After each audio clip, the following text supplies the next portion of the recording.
Well, good morning, everyone. So it's Housing Committee time again. This is the last one of the municipal year, so thank you for being here. We'll go through the agenda, which is quite full today. It'd be really good if we can try and get through the agenda fairly snappily. There's a lot of things that we've discussed at some length and prepared for, so that's good.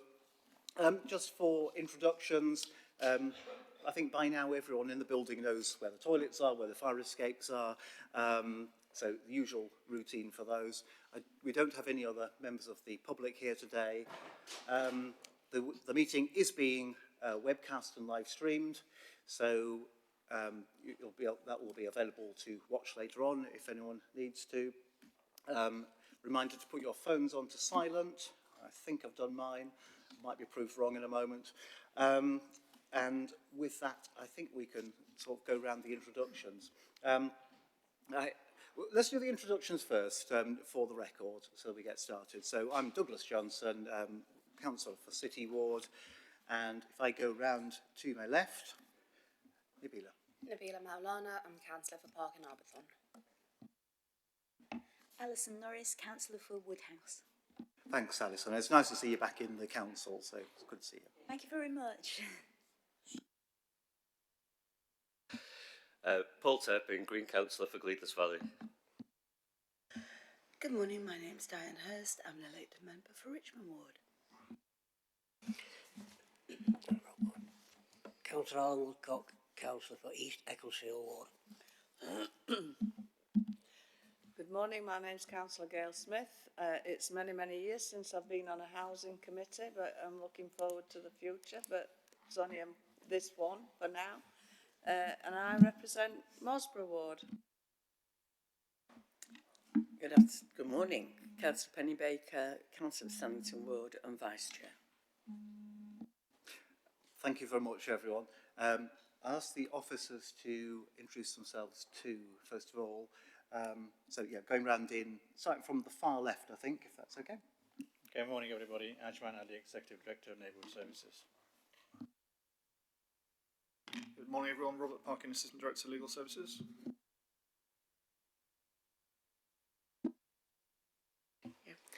Janet Sharp, Director of Housing at Sheffield City Council.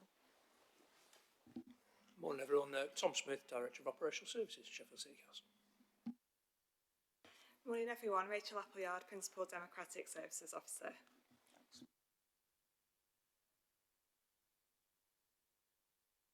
Right, thanks very much. You'll notice this is a different Rachel from usual, so just not to confuse anyone with everyone having the same name. So, okay. And of course, it's really nice to see you here, Janet. I'm just going to note the fact that this is due to be your last Housing Committee meeting. It might be for some of us too, because we've got elections coming up, but this is your last Housing Committee after a very long time. So I think at the end we'd just like to have a few words of appreciation on a remarkable story with the council. So it's really good to see you here today. We're going to try and not embarrass you. That may or may not work. But I just want to have it on record that we really appreciate that. And we'll aim to keep that as part of the webcast because I know there will be people who will be watching this who will have followed your career and will appreciate what you've done. So we want to hear the words that we will say. So that's really good. Just in terms of other proceedings, for other officers who come up, we'll just ask to introduce when you come up to the mic. I think we've done all the preliminaries there, unless Rachel gives me a nudge. Should we go on to apologies, which is the first agenda item? So I know we have apologies from Councillor Paul Wood, and thank you, Councillor Diane Hurst, for stepping in. Rachel, anyone else? Chair, we have apologies from Councillor Mazar-Iqbal. Right, thank you. So apologies from Mazar-Iqbal. Okay, so fair noted. Thank you very much. More preliminary, so exclusion of press and public, there's no issues that I'm aware of. Item 3 is declarations of interest, so call out to any members here who've got any interest to declare. Don't see anything significant. Nope. Number 4 is the minutes of the last meeting, which you'll find on page 11 of the agenda packs. Can I take those as read? Thank you. I think there's Do you need a proposer and seconder, Rachel? I think Penny's just proposed. And so Alan, I think Alan Woodcock has seconded. Yep. Has everyone agreed that they're correct? Great, thank you. Let's note those. Thanks, Rachel. Number 5 is public questions and petitions. So we've no petitions. We've one set of questions, but the questioner, Mr. Cronshaw, isn't attending today, so I'm proposing that we simply deal with those as a form of a written response, which we should include in the minutes and or put on the website in due course, so they will be public. We'll deal with them that way. We don't have any other questions, do we? No further questions. Thank you. Great. Okay. Number 6 is members' questions, and we have none of those either. Number 7 is the work programme. So I'm going to hand over to Rachel, but I'm assuming this will be a fairly short item because, as I said, we're at the end of this municipal year. Rachel. Thank you, Chair. Yes, so just to quickly introduce this, the work programme shows all known substantive agenda items for forthcoming meetings. You can see additions and amendments since the last meeting. These are set out in part 1, which is on page 22. You'll see there's a number of additions to the work programme and some items that have been removed or moved. This is the last meeting of the 23-24 cycle. There's some provisional information for the first couple of meetings of the 24-25 cycle, and the dates for these meetings will be confirmed at the AGM in May, and I'll hand over to officers for any specific questions. Thank you. Okay, well, thank you for that. It's a short report. I think would recommend possibly that the new committee, when it's formed after May, has a good look at what's been on the work plan item for this meeting, so they can decide where to pick up. And of course, I'm not going to make any presumptions about who's going to be on the committee, because that's subject to decisions of all sorts of people across the city. Councillor Norris, question. Thank you. I just wanted to check when the what's happening with the housing strategy. When's that due to come back? Okay, thank you. Where it's taking place on the housing strategy, that is building on some of the work that this committee and its members did in terms of the task and finish meeting. That matter will be considered by the Strategy and Resources Committee in the early autumn.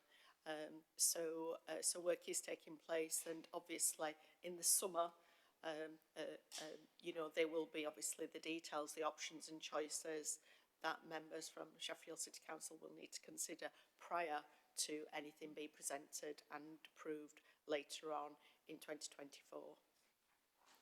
So I just wanted, is that right? Is the are we still going to go back to the task and finish group over the summer then? My understanding is that there will be member engagement, I think from June time, which we'll do. Presently we are out at the moment looking at gathering further information to support the housing strategy, and you will see the surveys that are undertaken. There will be a further programme of surveying, of survey work that will take place, and local engagement, which I'm expecting that local members will want to be involved with, and also, you know, a meeting with obviously members who are really wanting to support the delivery of the strategy, as well as make sure we get our ambitions for the strategy absolutely right, that will take place over the summer, so that it is then ready to be presented to the Strategy and Resources Committee in the autumn time. Thank you. Thanks. I mean, I think it's an important question. It's probably fair to recognise that, you know, the housing strategy is not just what is covered by this committee, but housing growth doesn't strictly fall within this committee, and therefore Strategy and Resources needs to address this as an overarching issue.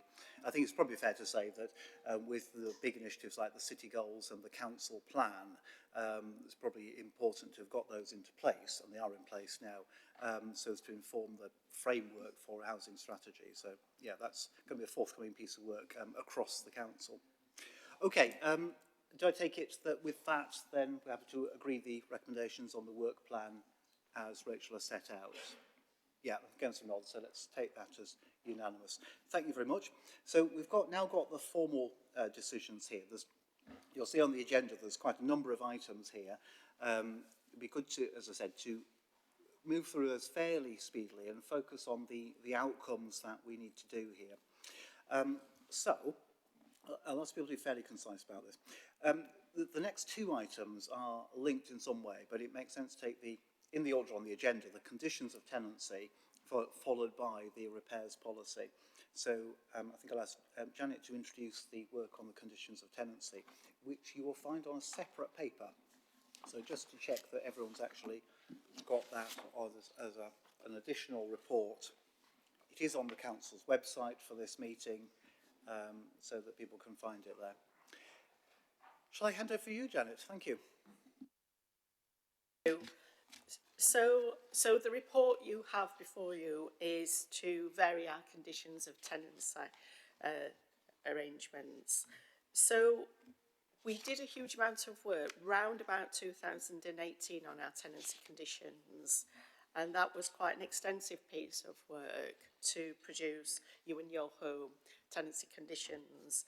At that time, you know, there was, we weren't obviously working with the regulatory environment that we're presently working on now, and also some of our tenancy conditions in 2018 when we last reviewed them, you know, were, you know, in some areas like clarity, and in speaking and talking and with our tenants, some of the things that are coming through loud and clear is that we probably are not being more proactive than we should be in terms of addressing things at the earliest possible stage.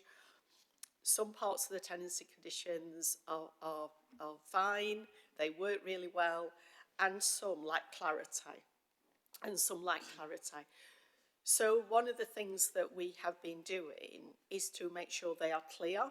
They are clear in terms of what our responsibilities are as landlord, and what we must do. And also clear in terms of providing more clarity for our tenants, which they have been asking for quite a while, in terms of, you know, the conditions of tenancy, which is a contract obviously between the tenant and the council, and also to make sure that they're clear of their own responsibilities. And also one of the things that we've needed to do is make sure they are robust into the new regulatory environment that we are working within now, you know, so that any areas of ambiguity are clear. But you will see, I hope, from the report that there isn't a huge amount of change, but what there is more clarity, I hope, in a small number of areas. And also to make sure it's easier. It's easier for us to enter properties and repair her homes, and actually the arrangements for that. If our tenants have pets, that's clearer, and you will know as a committee that we've provided more flexibility over the years on pets in homes. And also some areas, you know, particularly we want to make sure that our properties, where there is a garden, they are well maintained, and also, you know, how we gain access.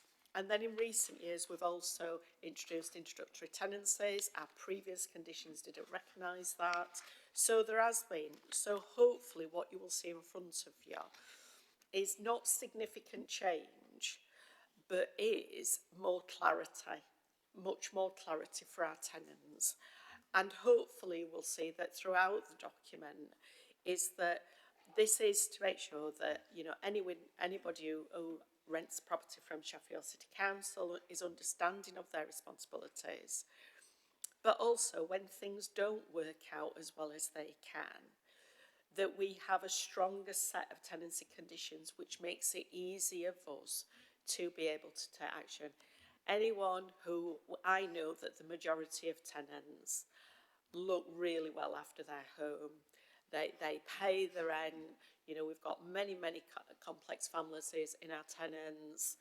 They well maintain gardens. They absolutely respect their neighbours, their communities, and they do everything in their power to make our homes great places to live.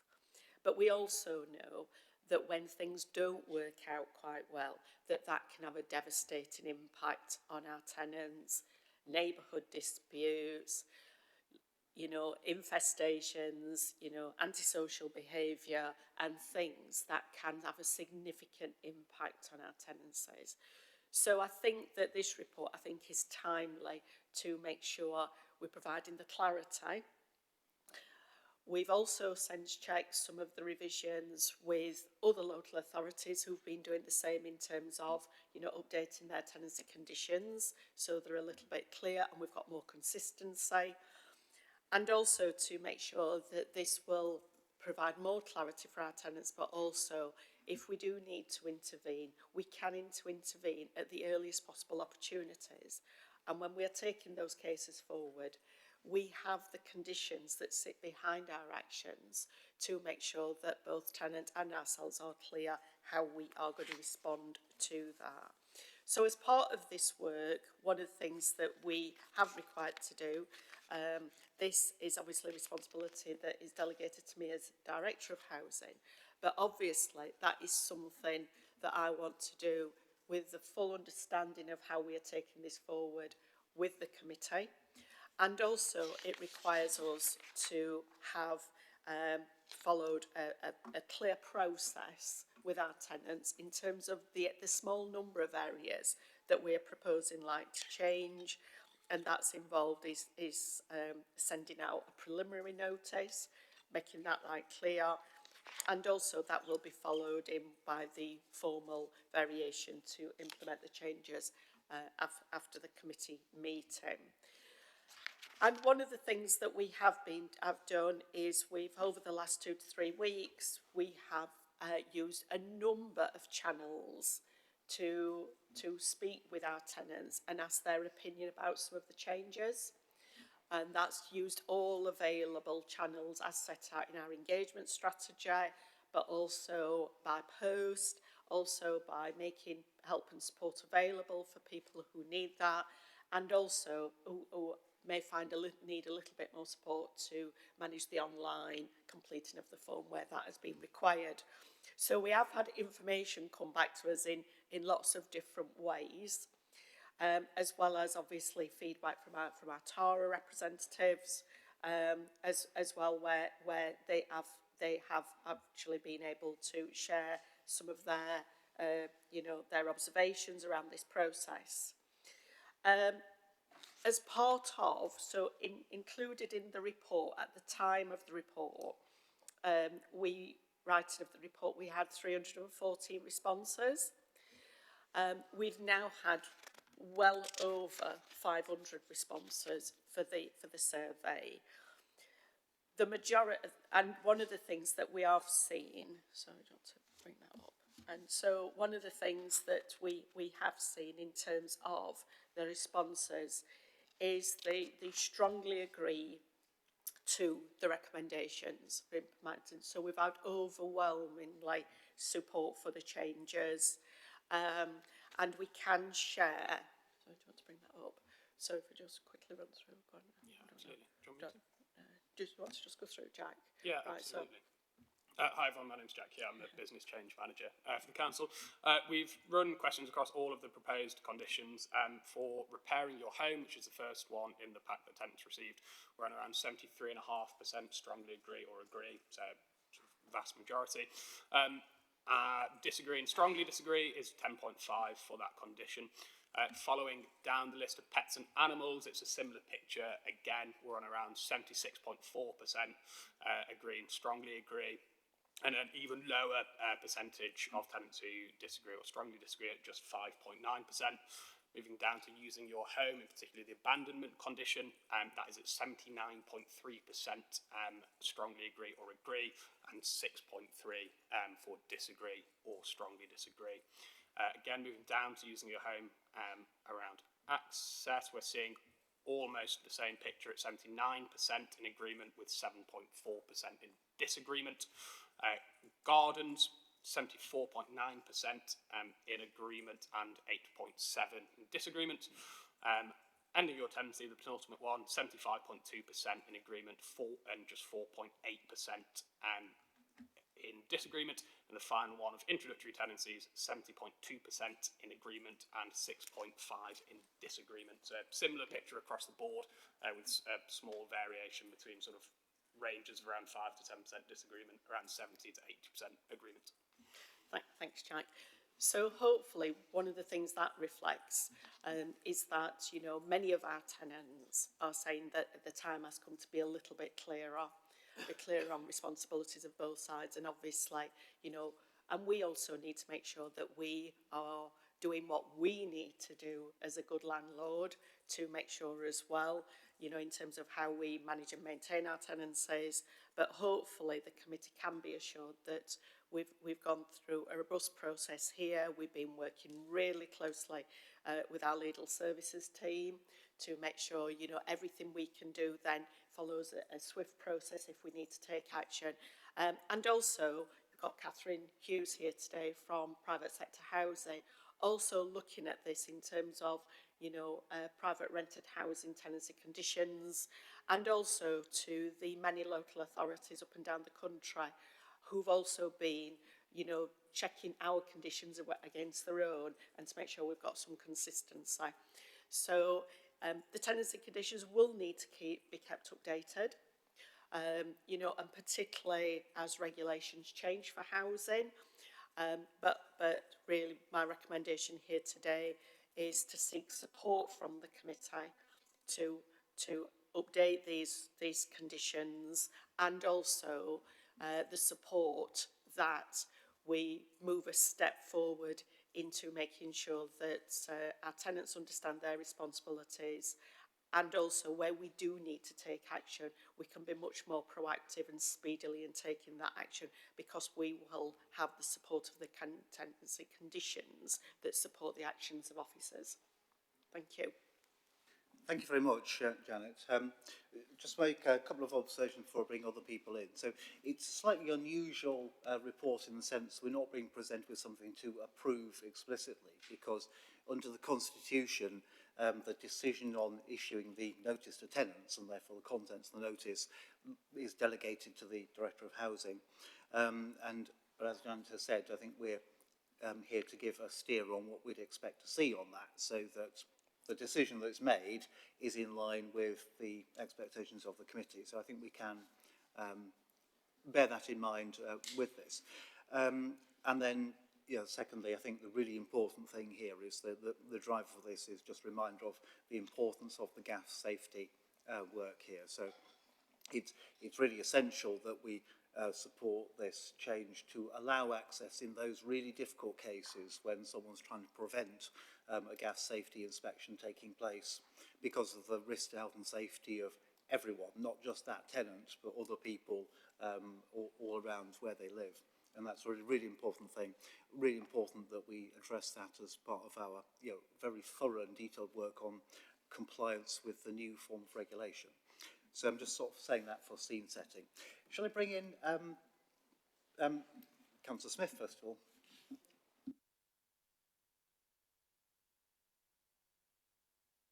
Sorry, housing and garden part of this.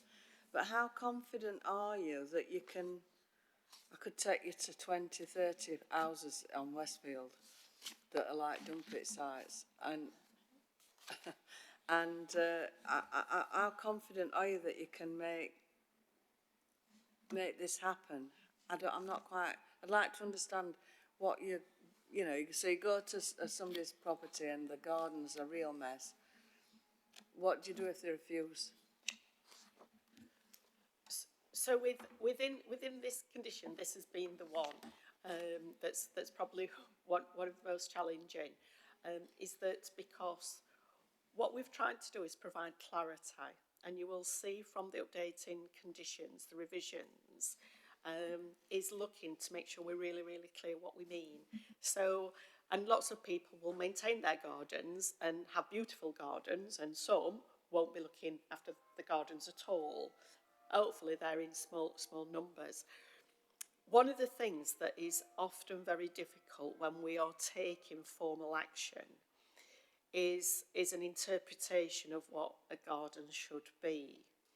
And that isn't, you know, how people, you know, plant or things like that with a garden, but that is very difficult at times. What we often find as well, that it's not just the garden that hasn't been maintained, but there are other things happening in their property.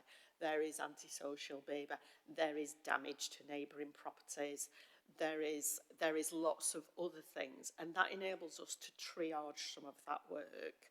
But also within the arrangements that we have in place is that our ability, that if we need to go in and sort out those gardens, if a tenant doesn't do that, then we can recharge.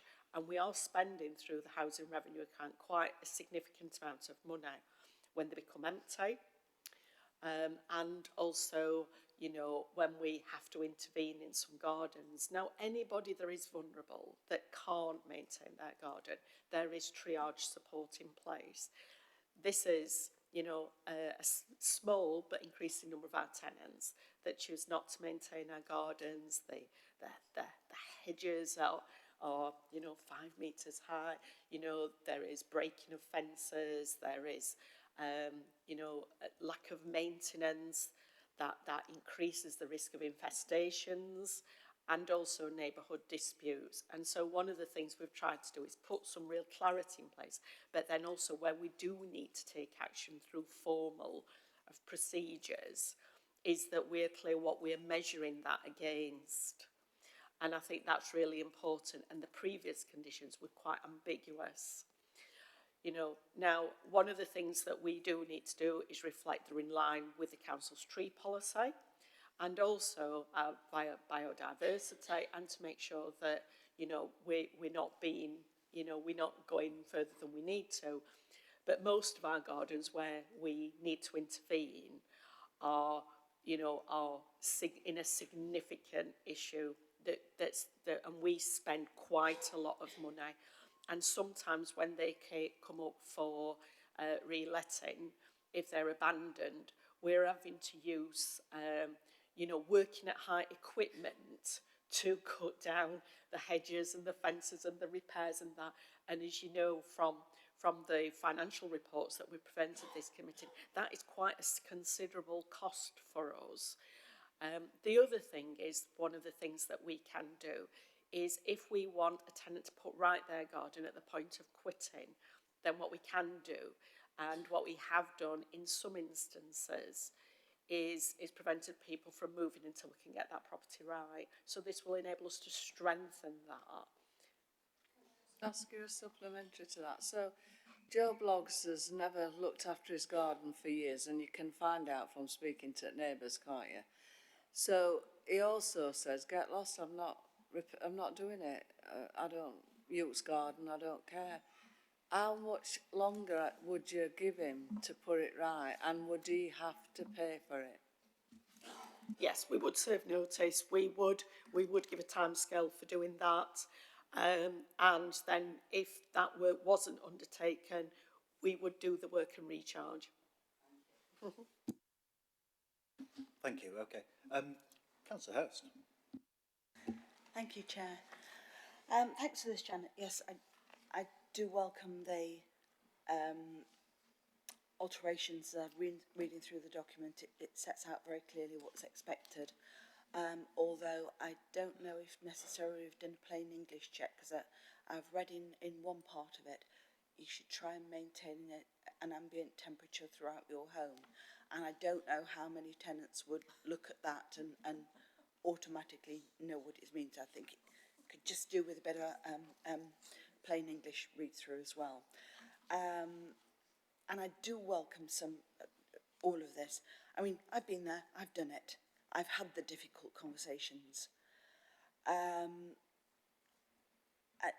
just would like to know that now we've set out our terms and conditions with clarity for tenants, that we are equally going to have the same expectations of staff, that they would manage to those.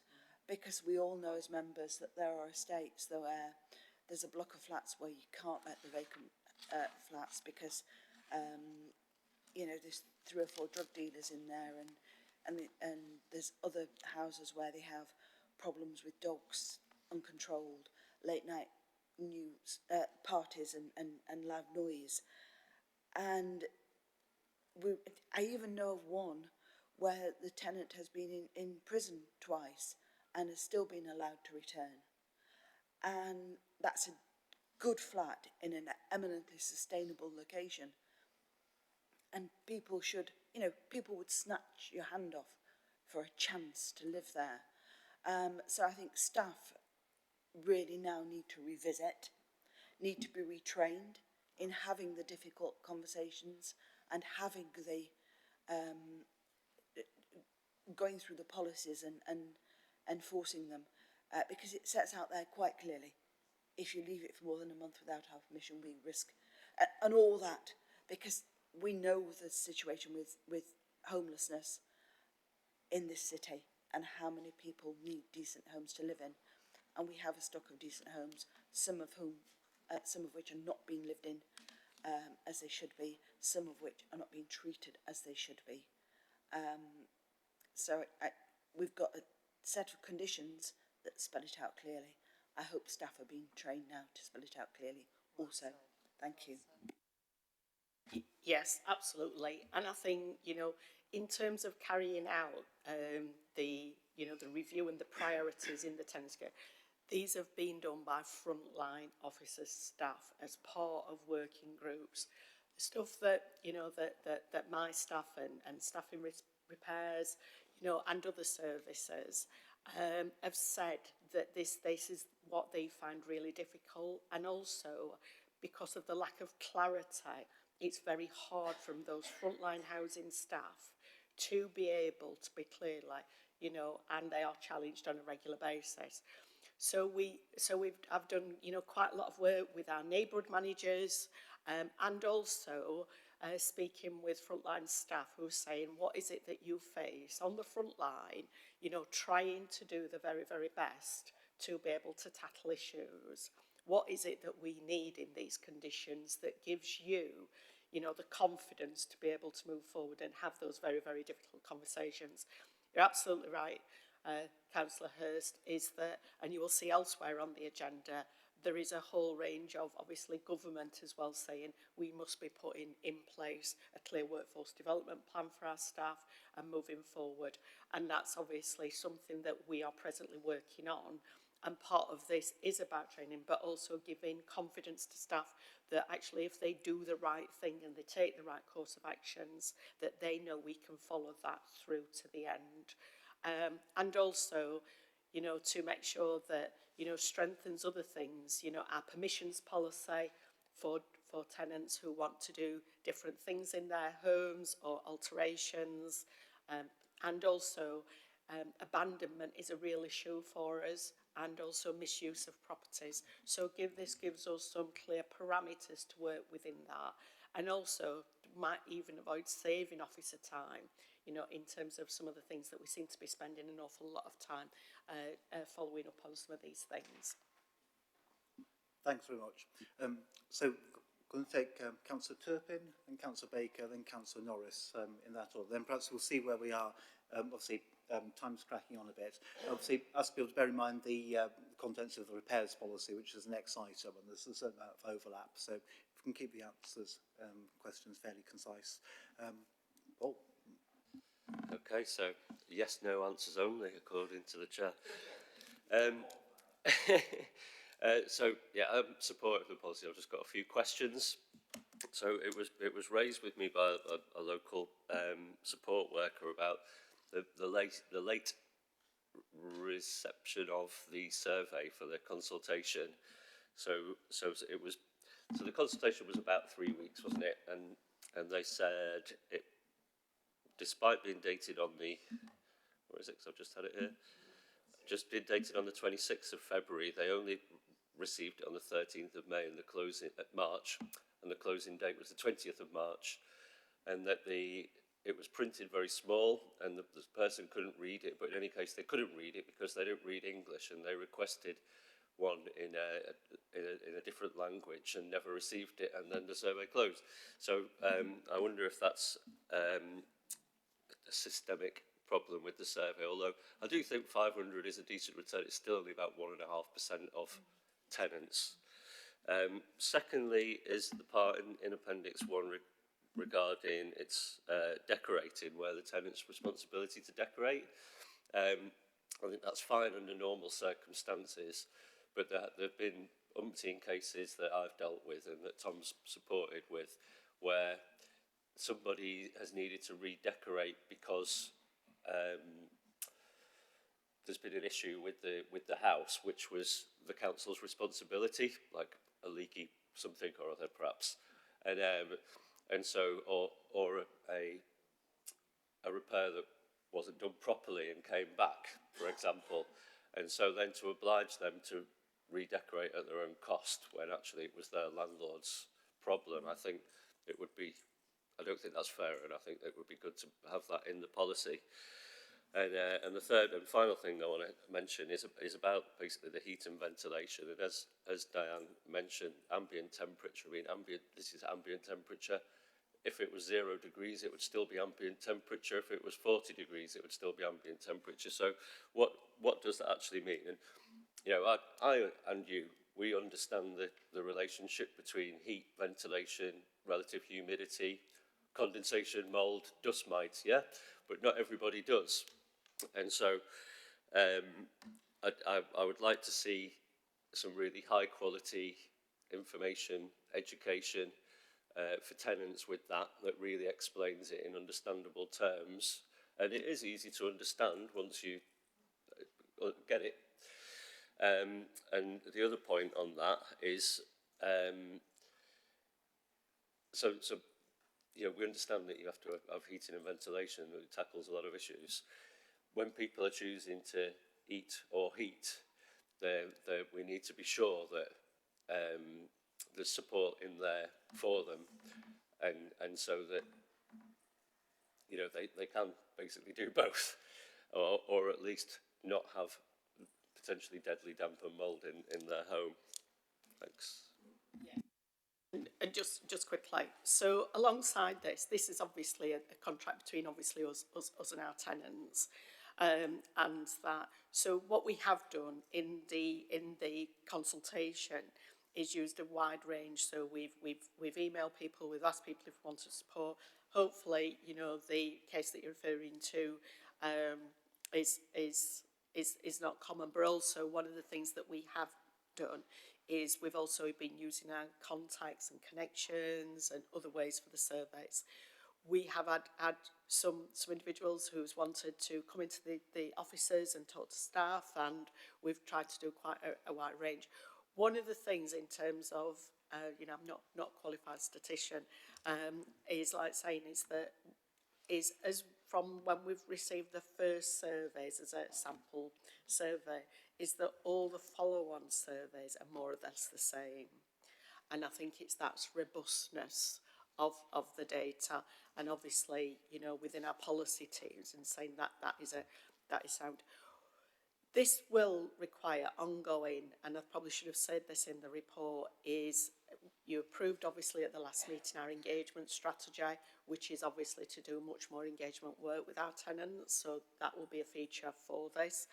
And also the communications, you know, that is not a sort of a contractual arrangement, but also is that really engagement of what this means and things like that. And also by frontline officers, you know, to explain.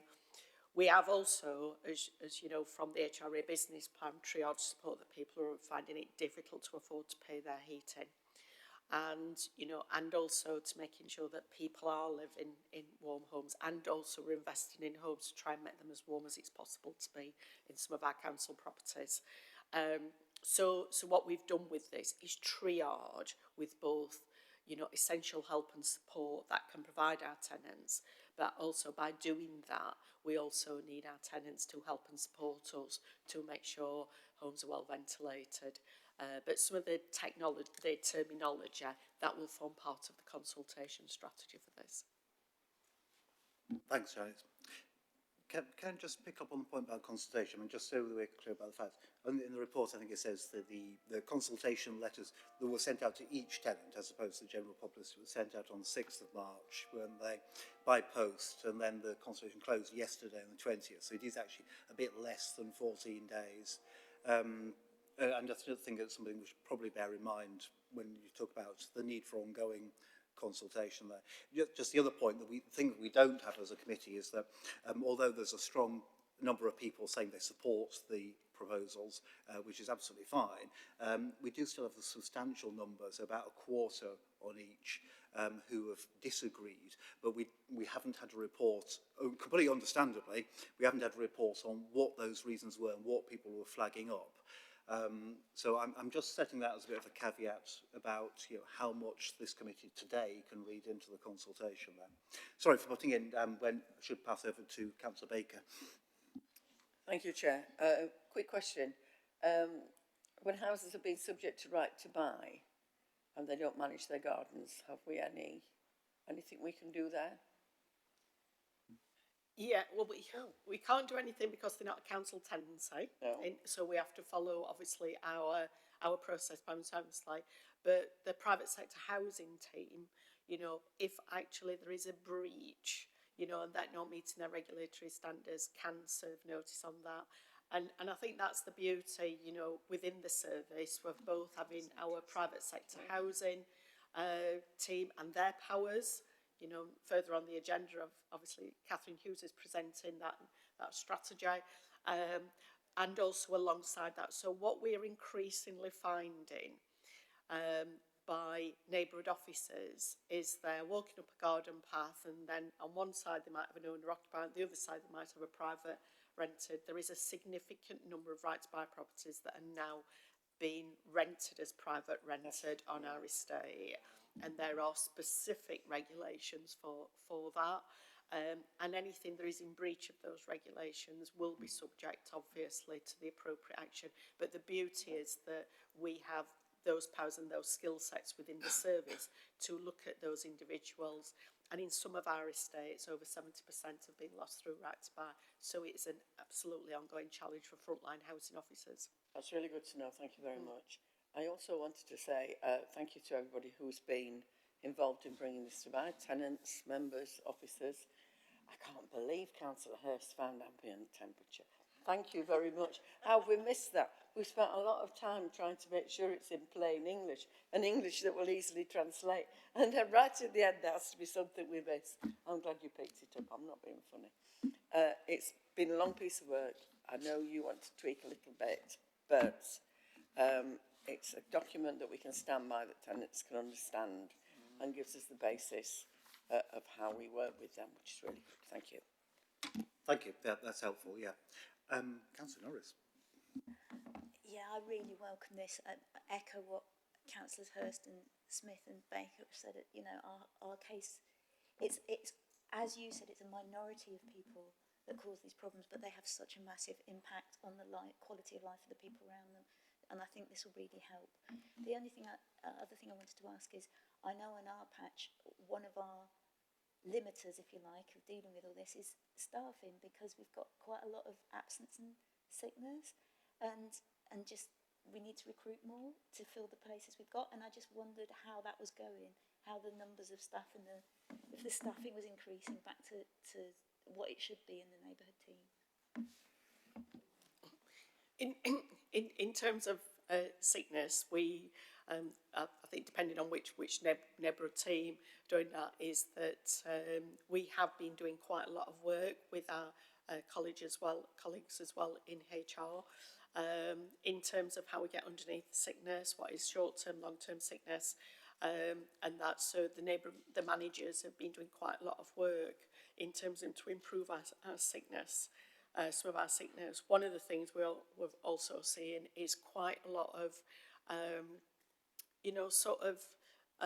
difficult behaviour from a minority of customers towards staff, and that has contributed to that. And this is why I think some of our frontline staff have saying is, they need to know that they're supported, by me, by others, by us, this room, to do the right thing, but recognising that our customer profile is changing, and the role of those frontline neighbourhood officers is having to change. So it's making sure we're doing things like this to provide that help and support. And we have been struggling to recruit to some roles, where it's, where we have had gaps, and we've had to recruit a number of times to specific specialist roles. We're not alone in that. That's the same pressures that, you know, that we are having in the repair service and other parts of the council, and also nationally as well on specific roles. And that's why we're doing quite a lot of work on the workforce development strategy to actually look at being really, really clear of the roles we need our housing staff to do moving forward, and also what training and development we need to put in place for those officers as well. And together, you know, hopefully that will address obviously some of the sickness and some of the gaps in service that we currently have. But one of the things that's coming through loud and clear both from local councillors and also from our tenant representatives and our tenants is they want us to be more visible on the estate. And one of the things that we are hoping the tenancy conditions will do, they spend an awful lot of time trying to join the dots and do the things, is this might provide a bit more clarity that saves them time on doing some of this and more time to be actually out there on the patch supporting our tenants. Right, thank you. It's been really helpful discussions there. As Councillor Baker said, there's been a lot of changes since we saw the first draft list in our informal briefings. I just wonder if I can just go through some of the specifics. And there's a couple of things I want to flag up and see what the committee thinks. Fundamental thing is that broadly the terms are all welcomed, and I think everyone's agreed on that. I've already flagged up the importance of the gas safety stuff. I'm just looking at the documents there. So starting on page 11 of the supplementary pack, you've got the principal conditions about repairs, which no issue with, they're quite important there. On page 15, we've got the pets and animals, and that's reflecting the changes need to bring in on dangerous dogs now that XL bullies are classed as dangerous dogs under legislation. That seems fine. With using your home, this is the, I do have a slight issue here, and it's on the equality side, and it's the issue about leaving the property unoccupied for more than one calendar month. The reason I flag it up is it's quite a complex area where there's, in my experience, there's certainly an impact on, in particular, it's often families who've got a lot of family abroad and who may go abroad for longer and extended periods, who frankly have often been caught out with the difficulties about whether it's still considered their only or principal home. And it's something where it's often disproportionately sort of Asian or African families who end up having to go abroad and either can't travel back quite when they planned, or, I mean, as is conventional for many people, to go abroad for a longer time. It's like if you're going to Australia, you don't go for a weekend generally. So I just wonder about that. And I noted, I was looking for the race equality impact on that, and I noticed it doesn't really address that critical point. So I just wondered if we should be having a further look at that before changing that. Probably don't need to answer that now unless people want to discuss it. Let me just flag up one or two others.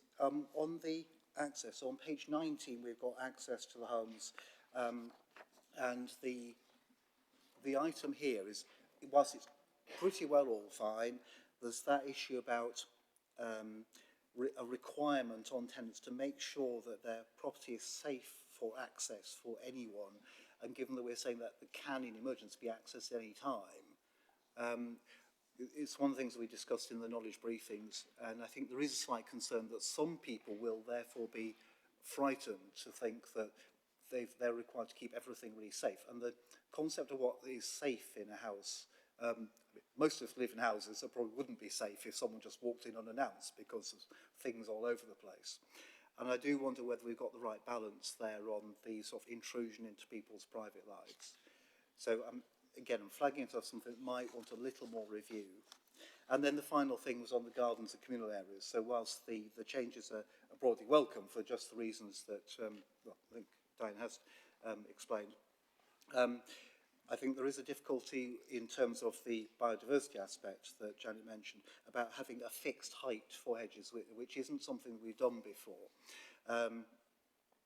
I think that we possibly want to, I mean, I'd certainly suggest that we want to move away from having a fixed height, partly because of the reason that we know there are loads of properties around the city where there are hedges are either above 6 feet or 4'7", and actually if that sets a standard where suddenly people expect a lot of work to happen very quickly because we set a new tenancy condition, that could actually also put a lot of pressure on housing staff to be dealing with either trying to enforce that in a way that's going to cause difficulty, or not enforce it in a way that's going to result in kickback. So I'd be looking for something with a bit more flexibility than that.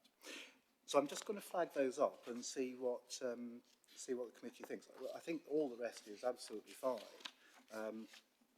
And so we can ask to give a steer to Janet as the Director of Housing to do that. Janet, is there anything you want to come back for, and then I'll bring in Councillor Smith? Yes, so this is around the consultation and also about the communication with our tenants. So one of the things that we have done is that what we want to see is people maintaining their gardens and being able to, in terms of looking at other tenancy conditions, this is pretty common to set, you know, a reasonable height. But the important thing is that gardens are maintained and we have a standard. And if we come across, you know, households who want a higher hedge, but they demonstrate that they're maintaining it and is not creating a neighbourhood issue, then they're not the individuals that look where it's where they are significant, where they're not maintained, where, you know, they get out of hand, and then it's really difficult for tenants to deal with. So one of the things, in terms of safe, we need to decide, we've done huge amounts of work with Tom and his team in repairs, is that sometimes when we're going into properties, we find this, with colleagues in social care and that, is that they can't get into the property to deliver some of the services that they are doing. And also we've got to, respect obviously the safety of those officers when they're entering properties as well. And so this is around, the communications that wrap around these conditions in terms of it made. And in terms of, the abandonment, presently we need to know when properties are empty, and that is not just to stop people from going on holiday for long periods. I think this is something around, just let us know when you're away, because we might need to keep an eye if we know that property is unoccupied for a long period of time. And also, so our frontline officers, are aware of that. But also, just let us know. Just let us know. They're not the ones that, just let us know if you're going to be away. We will know that they're empty, and we won't start taking any procedures because we know people are on holiday. And then our attention is concentrated on those properties that we know are truly abandoned. And we do spend a lot of money on abandoned properties and trying to find individuals, trying to find tenants and find out, why that property is being abandoned. And so for this is to try, and it's all part of our engagement strategy and communication strategy.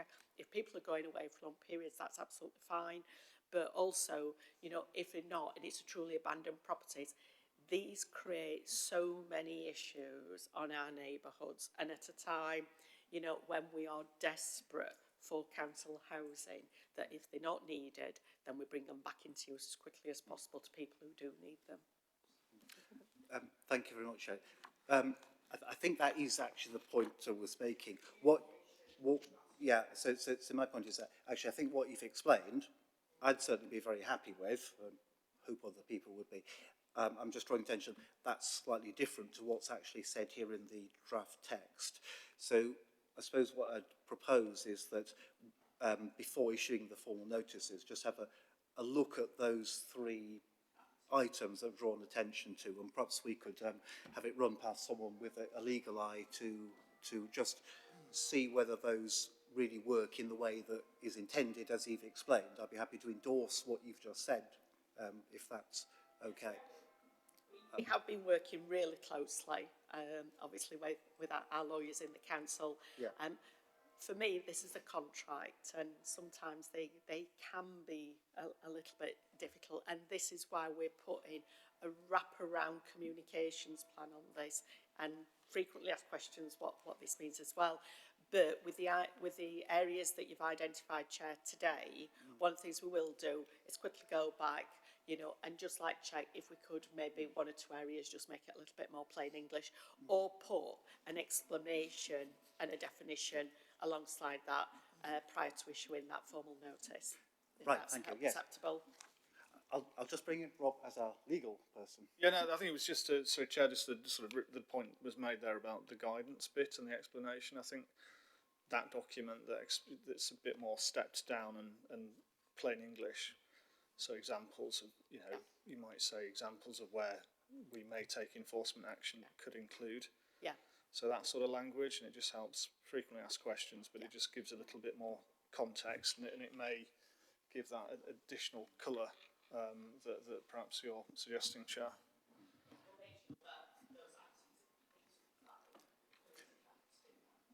Yeah, I think that's helpful from both of you.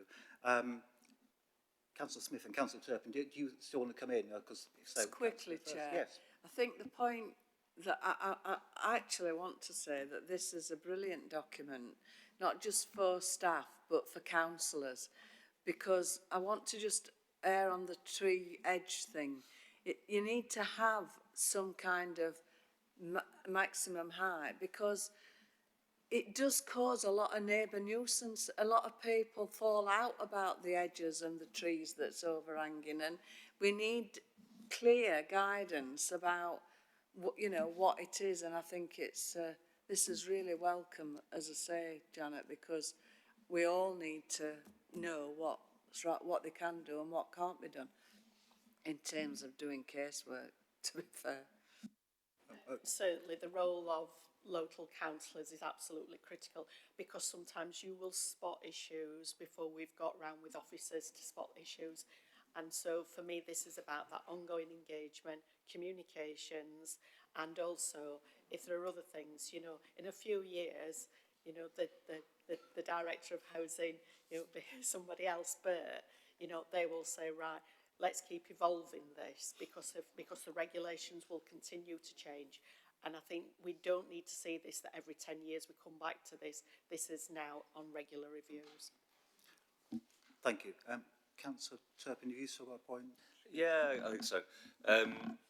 So I put the friendly landlord presentation was much preferable to what it says in here, and because there's loads of reasons why someone could be away or perceived to be away. You know, I was speaking to a bricklayer the other day who's only back every other weekend, you know, and that could quite easily look like an empty home. Or you know, people going to care for poorly relatives somewhere. You know, there's just loads of reasons, and it just comes across a bit like you must tell us if you're going to be away for a month, and even, you know, if somebody's going to jail, I mean, you know, that would be incredibly damaging to make them homeless as well once they've paid their dues. And so the exceptional circumstances as well, I think, and also with the height of the bushes, you know, so whenever there's something that seems a bit arbitrary, I'm just a little bit wary of it, you know, and it sounds a bit like saying, well, you know, if no one complains and we don't really need to use it, if it's not a problem, it doesn't really matter. But if there is complaints, and this could be harassment or racism or anything, you know, then we can go and do something about it. You know, having that height of the arbitrary height of the fence, it's like of the bush. You can have a fence higher than that, not a bush. I don't know.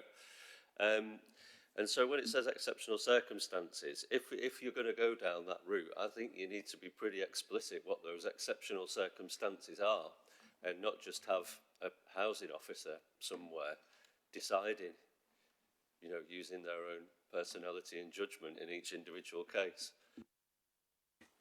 There is clear, as part of this, is clear guidance for staff and escalation routes of issues that we must put in place.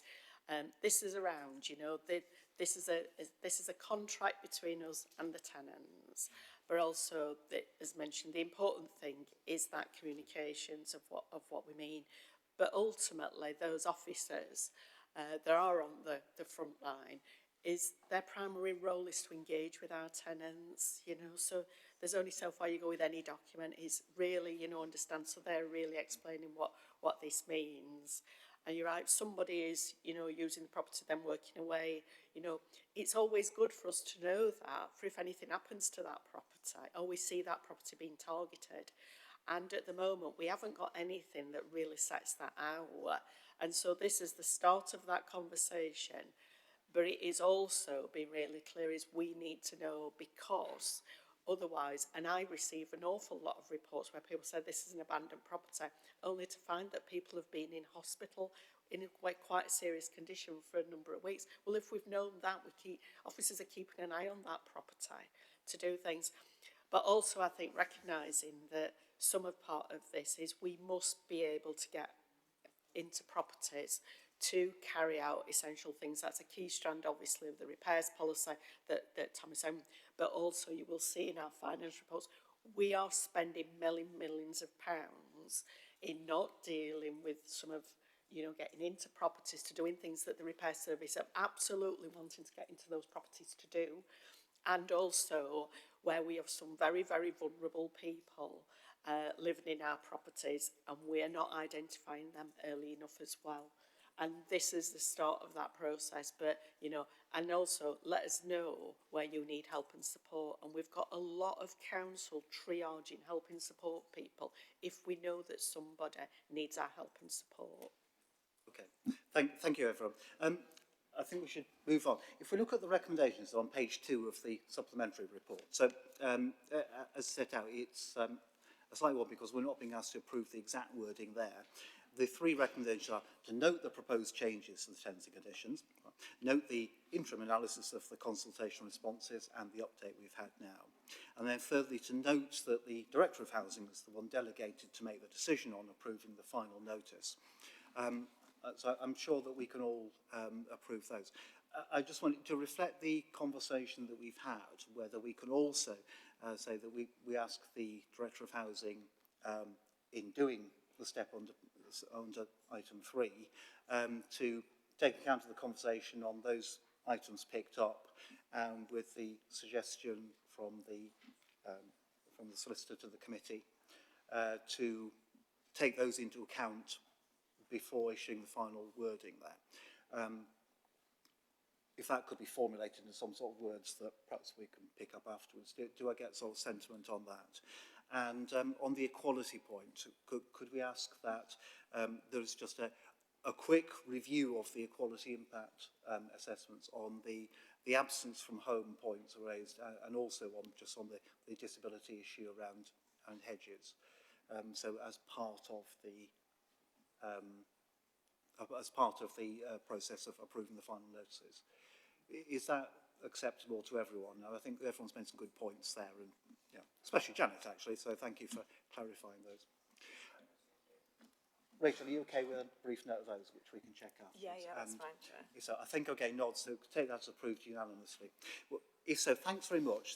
We've spent quite a bit of time on that, and we won't have as much time to deal with all the other items in that detail, but let's move swiftly on. The repairs policy. I'm assuming it's Tom Smith presenting that, so thanks for being here. I'm just going to ask people to sort of keep the conversation, the discussion on this fairly minimal if we can, because we've covered a lot of ground about our relationship between the council and tenants. Tom, over to you. Thank you, Chair, and I'll try to be relatively brief on this. So we've talked a lot about tenancy conditions. The repairs policy, the tenancy conditions do set out the basic detail in terms of the types of repairs that the council are responsible for as a landlord. What the repairs policy is doing is try to be very clear about the types of repairs that we expect our tenants to be responsible for, and therefore that the service won't be undertaking. There is a lack of clarity in the current policy, and that leads to all sorts of confusion, both in terms of tenants and in terms of the service, actually, in terms of us going out potentially to fix things that we ought not to be fixing. We've done some benchmarking with some of the local authorities and other social housing providers, and we are out of step in a number of places, and we want to just make sure we've got that absolute clarity that brings us in line with other local authorities and other providers. We have undertaken a consultation. There is a supplementary paper to the original paper which reflects that consultation. We had 350 responses, broadly, the aims of that consultation was around checking that it was easy to read, that people understood what we were saying and other things. We got very strong agreement in terms of that as part and parcel of the responses to consultation. We got very strong responses in terms of the understanding of what we were saying to people and what people's responsibilities were. Having said that, we did get some very specific feedback on some aspects in terms of that the policy was quite long, that a minority of people might find it quite difficult to read, and it was suggested that we should create a more accessible version of that, therefore, so that when we communicate that into tenants, it would be helpful. It was also suggested that we need to kind of review our web pages and make sure all our information out there is all really clear as well. And that there'd been some conflicting advice between council officers in the past in terms of what the council would and wouldn't do, and clearly, you know, that's at the heart of some of the conversations we've had around tenancy conditions as well earlier. So we have therefore presented, as I say, a supplementary report following that consultation that reflects those things, and there are a new set of recommendations within that supplementary report, which I'll just really briefly run through. So the first one is just to note the outcomes of the consultation undertaken as part of the repairs policy review. Second one is to approve the new housing repairs policy as described, and these are the kind of the new ones. So the third one is to note that the Director of Operational Services, in consultation with the Chair of the Housing Policy Committee, will draft and publish a concise information sheet for tenants, which is a more accessible summary of the information in the housing repairs policy, and clearly outlines both tenant and council responsibilities. Fourth recommendation is just to note that the Director of Operational Services, in consultation with the Chair of Housing Policy Committee, will undertake a review of the information available to tenants on our website to make sure that's consistent with the new housing repairs policy. And finally, note that awareness training will be provided for officers in housing repairs service and colleagues in our contact centre to make sure everyone's really clear on the different responsibilities outlined under the new policy, and make sure tenants receive clear and correct advice on repairs. Final thing I was just briefly going to say is obviously this is a new policy and it will give us a bit of a straight line in terms of what we will and won't do, but we still have a lot of supportive structures in place for tenants who genuinely can't do some of these things themselves. The handy person service will still remain. The support through housing for other things in financial terms will also still remain. So that was all I was going to say, Chair. Thank you.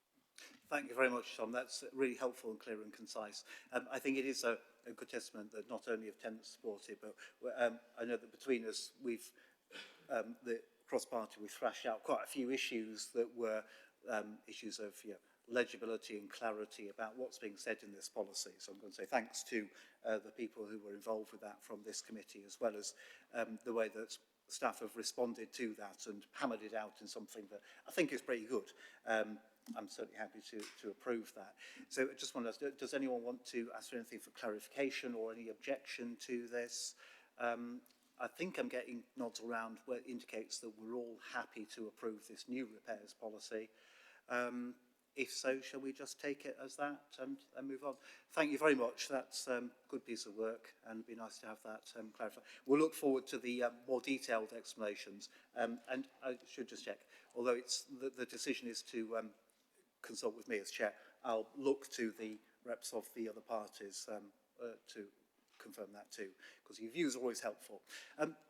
Alison, we've just approved this, so don't reopen any particular cans of worms, but yes, over to you. No, it wasn't, but just while Tom's here, so it wasn't, this I completely approve, especially with the support of the handy person service still being there and all that kind of thing. But just, I was really pleased to hear that we got the funding for our 2 extra repair teams, and you were saying one of them's almost completely recruited now, and I just wondered how long it'd be before the second one would be in place as well, or if that, whether it might be how long's a piece of string, but just asking. Yeah, so now that the budget is approved, obviously we'll get on and recruit to that. There is a degree of how long is a piece of string, but we're moving really, as fast as we possibly can. I don't have the specific dates today, Councillor Norris, but I can provide them to you outside the meeting. No problem at all. Thanks very much. That's really helpful. It'd be good to have those. Right, so I think that deals with that item. Thank you, both of you. We'll move on now to item, which I think we're on 11. Sorry, we're on to 10. We're only on to 10. So the finances of what we've been calling the housing subsidy loss. So, Janet, I think that's you going over what's quite a complex paper up page 57 And yeah, I think we're going to increase it. I just want to clarify the committee, this refers only to the issue about the temporary accommodation, but not the supported accommodation, where we're promised yet another paper in due course, which will obviously be for the next committee. But with that, though, Janet, do you want to summarise where we are with this? Yes, of course. So I brought to this committee in January a report that set out the regulations regarding temporary accommodation. And one of the things that the committee asked for was this is one of the most significant financial risks that the council is facing. And it's not just Sheffield City Council, it's every local authority, more or less every local authority in the country is really, really struggling. And the loss of income, you know, is not just a financial matter. There are incredibly high numbers of very vulnerable and homeless people. Our rough sleeping is on the increase. And also underlying that, there are some significant issues with regarding financial hardship that is affecting many, many people. And that, in turn, is putting huge and unprecedented pressure on our ability to provide temporary accommodation. And the regulations, as they sounded, just routinely, which we set out last time, was that if we provide that accommodation as schemes that we have in the city, then obviously that we receive the income for that. If our housing association partners do that, they receive the income for that. If we place people in bed and breakfast in hotels or through exempt providers, then that becomes a cost to Sheffield City Council, and that's the issue that the country is facing within the current regulations. And Jane Wilby is here from Finance today, and obviously that's been reflected. So the report is very detailed, and apologies for that. But that is because this is quite a complex area, because it is ultimately looking that homeless is significantly on the increase. And that is something that is being faced by many towns and cities in the country. And the consequence of that is the benefit subsidy loss. So one of the things I wanted to do as part of this report was give the national picture on this. So we don't feel that we're on our own with this. And there is quite a lot of cross-council work taking place, you know, and also directly in some instances with government, in terms of how we address homelessness and prevent homelessness in the country. And so one of the things I wanted to do is to really set out some of the national challenges, where we are with homelessness, where we are with placements, the increased demand on temporary accommodation. So, you know, it was only pre-COVID that we didn't have anybody in hotels, and now we've got hundreds and hundreds of people. So you can see how the shortage of affordable housing that we had, social housing in the city, either owned by the council or our registered providers, or is now starting to really have an impact on our ability to be able to support individuals. And also, I think you'll see some of the reasons why, you know, why people find themselves homeless. You know, significant increases, obviously, in people having to leave accommodation that they can't afford. So obviously that's putting more pressure on our housing register and social housing in the city. And also, this has to be seen alongside, obviously, the council's growth strategy and plans about how we can increase supply to keep up with demand, not just provided by the council, but also by others as well. So providing that context, and also, obviously, the significant financial challenges that if we do not address this, then presently, you know, this is you know, a projected cost to Sheffield City Council on nightly paid accommodation of round about 4.9 million. But also then there is the wider implications for council. That means that figure is about 8.4 million in 23-24. But also, if we don't try and address and prevent homelessness and increase, obviously, the supply of accommodation that we have, that could escalate to nearly 15 million over the next few years. So this is why what I'm setting out in the report is that there are a number of things that we want to do, some things that are in our give now to do and we should be doing, but also some of the things that we need to put in place. I've previously reported as part of the council's HRA stock increase programme to bring the 3 sites for temporary accommodation, that we build those out, and I'm assuming the committee will be happy to endorse that. And also so we can let residents in those areas know and get involved in the planning process. But also a number of priority actions that we will work through. These in turn all require some detailed work taking place, and obviously we'll come forward to this committee for dialogue and engagement, you know, about how we can both prevent homelessness and deliver some of the priorities that we've already agreed as part of our homeless prevention strategy, but also some of the changes that we need to do. And that also includes you know, changing the way we deliver the services, trying to address the unprecedented pressure on services like rehousing and housing solutions, but also how we expand our access to private rented properties. You know, we have some really good landlords in the city, private rental landlords, who, and we work with, you know, we work with, you know, a couple of hundred really, you know, in terms of, you know, who've got properties, you know, that we work ongoing with to try and access those properties. And also, you know, how we prevent homelessness of people who are in private rented properties, you know, to avoid them having to leave that properties where they can't afford the rents. So we've got wraparound support. Also, we're working, we have got multi-agency working with our registered providers in the city, and also some of our charitable and also those organisations that support the delivery of the homeless prevention strategy. So we're working collaboratively in terms of how to address and also make sure we've got the move on accommodation and also some of the other arrangements in place. To develop a private sector leasing option for temporary accommodation. That is some work that's taking place in other local authorities, and doing some soft market testing to see how real can that be for us and how could we address that. So there are a number of priority actions, as well as also making the best use of our existing stock so that we're not relying.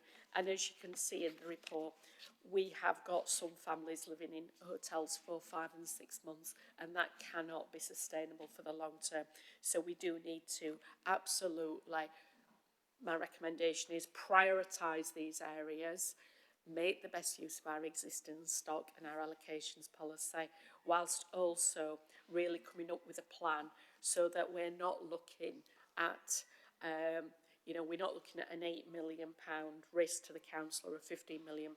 We get this under control, but most importantly, some of our most vulnerable people in this city are living in very temporary accommodation for an awful lot longer than they were envisaged for on those schemes. And that also means, as part of the housing capital programme, we also need to bring some investment in the quality of those schemes that we have here and now as well.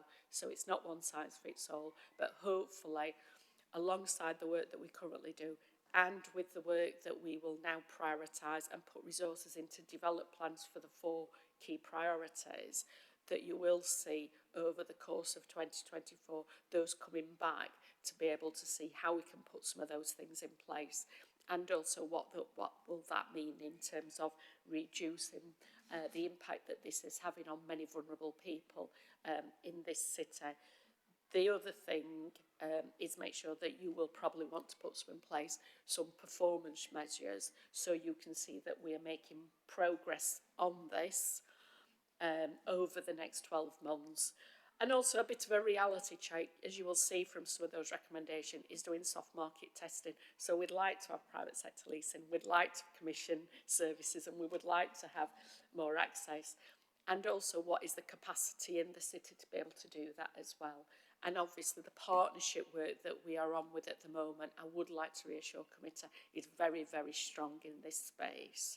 There is lots of leadership and support in this space.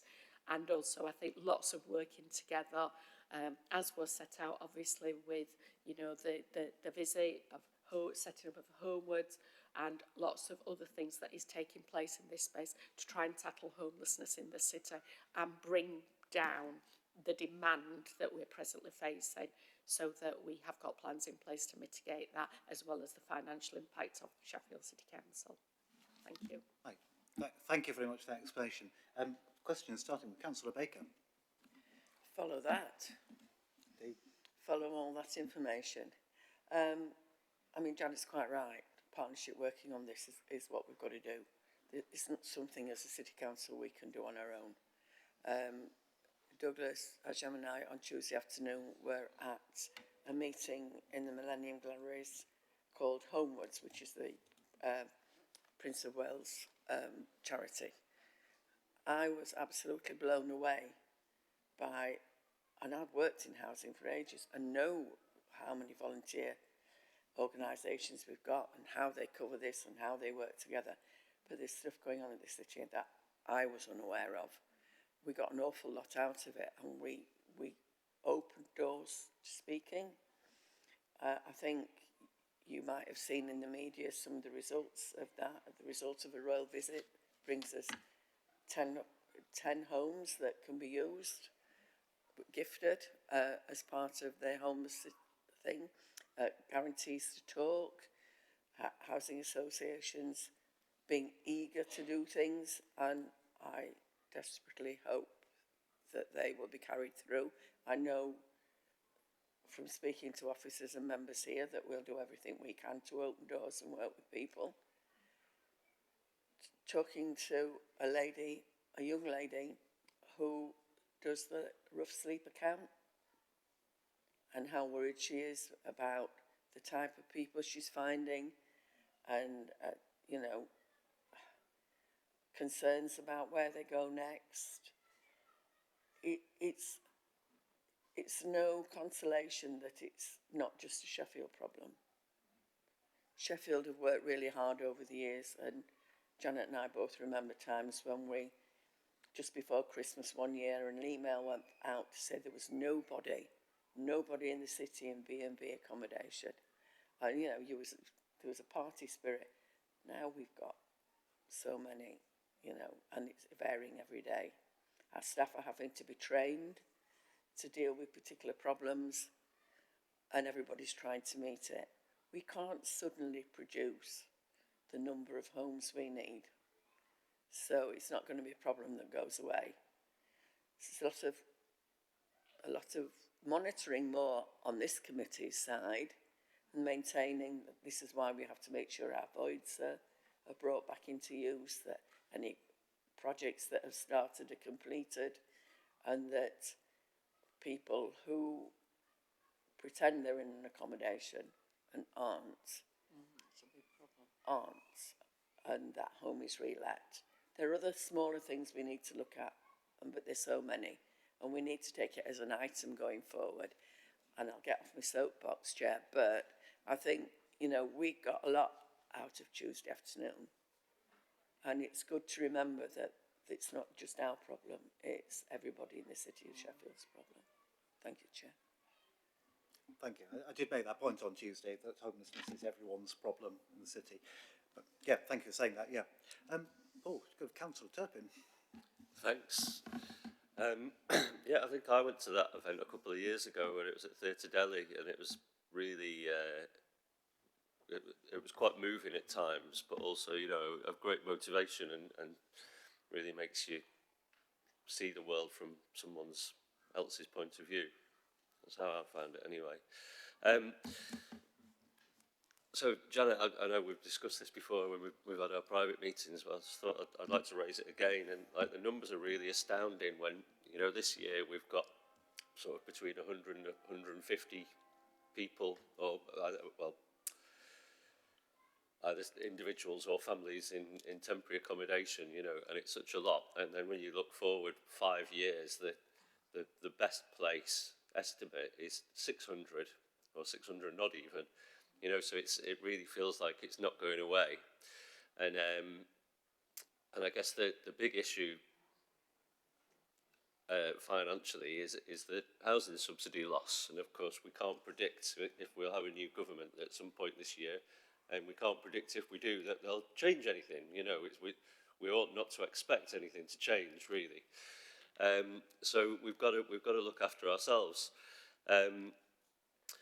I really think that the plan to build 100 new temporary accommodation places in about 2 years is really commendable, but it's not even gonna, you know, it's even if they were built today, it's still not enough. You know, it's always going to be behind.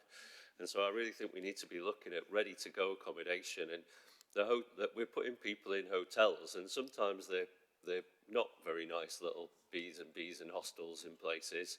Sometimes they're all full, and it's St. Paul's, you know, and we're housing people wherever we can at great expense, at more per night than we're getting per week back from the government. And so I think that when a hotel as a business comes up for sale, we need to be seriously looking at buying it.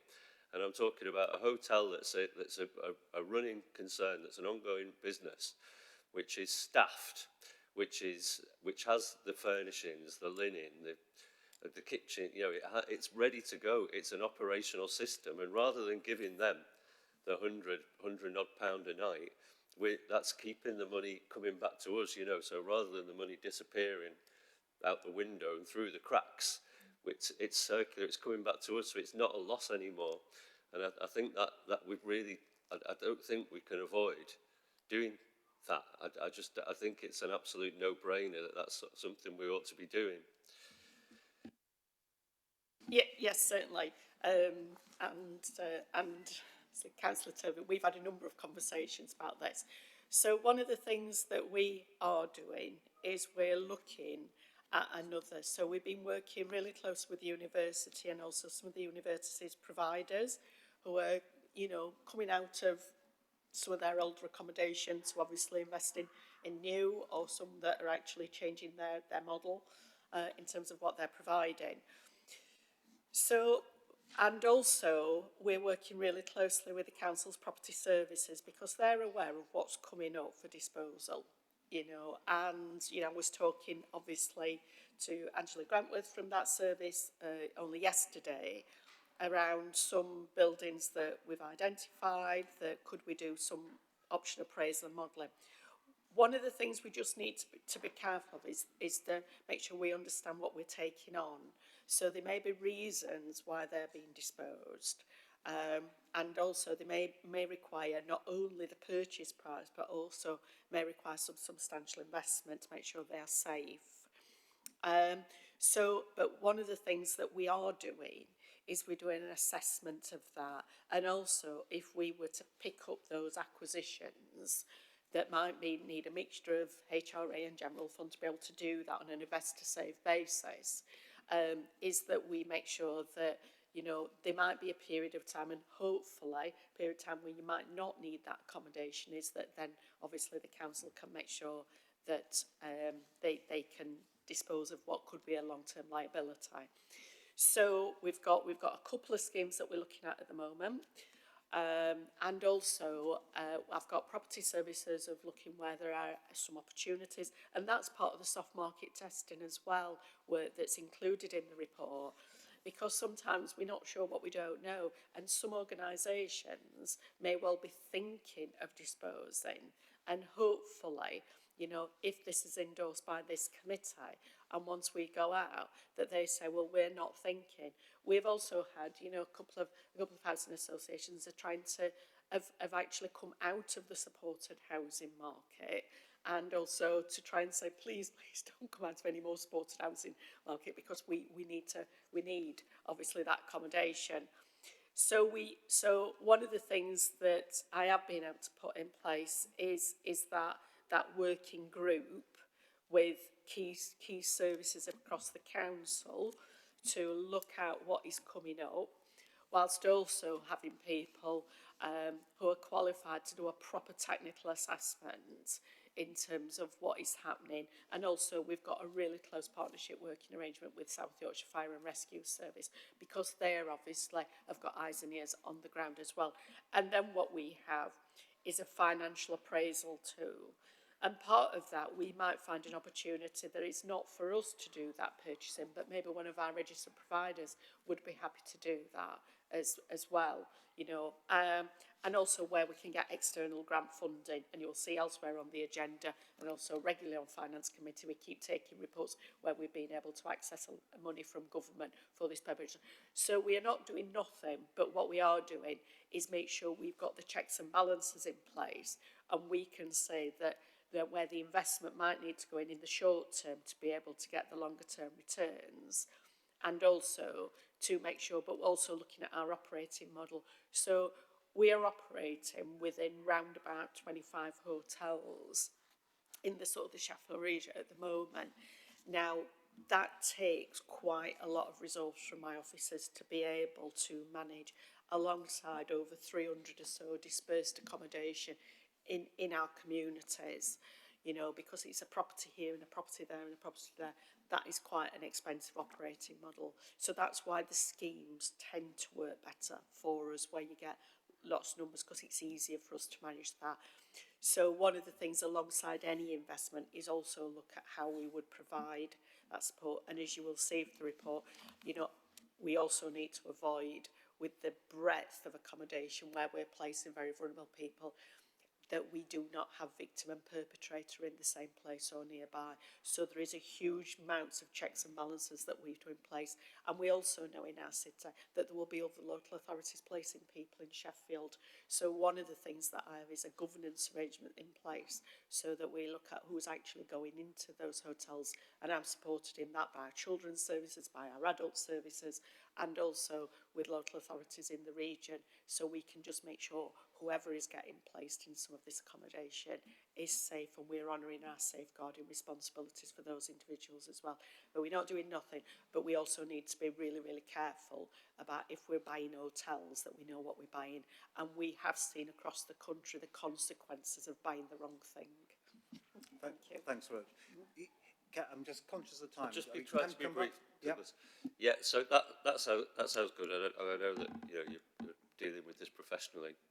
I mean, you know, a basic principle of supply and demand. You know, we have lots of demand, and if we can provide our own supply, then we can gain the control, which would help mitigate those things you're saying.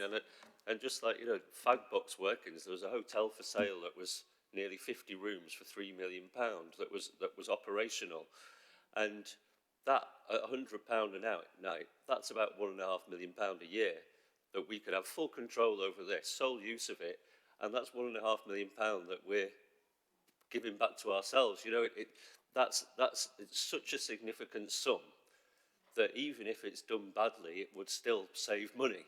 You know, and so I would quite like at some point to hear from the people in property services who you mentioned, to see what they're actually doing, because it's such an urgent thing, you know. And we know if something's going to be done next year or the year after, we've already spent another £10 million when we could just spend it now, and we'd have, rather than spending 10 million, we'd save 10 million. You know, it's such an urgent thing that it just needs to be done, you know, today. Like, you know, that's part of our call for action and our partnership work, but also, as you've seen in the report, if you're happy to endorse that commissioning going out, that leasing arrangements, because often some of our hotels, you know, are not straight purchase, they can be long lease arrangements.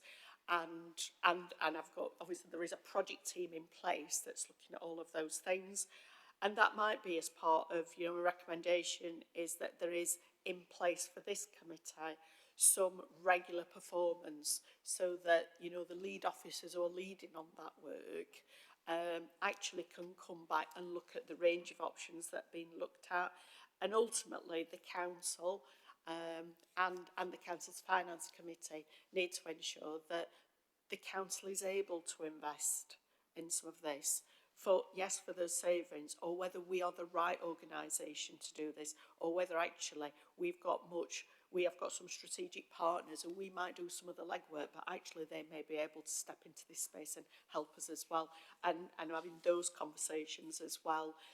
But I think, yes, it certainly would be good, maybe moving forward, you know, a joint report, obviously, with the Chief Property Officer of what they are instrumental of knowing what's going through the auctions, what people are coming out of, alongside our commissioning recommendations as part of this report to actually look what is happening. But we do need to make sure that whatever we're doing, the regulations around high-rise accommodation is quite significant.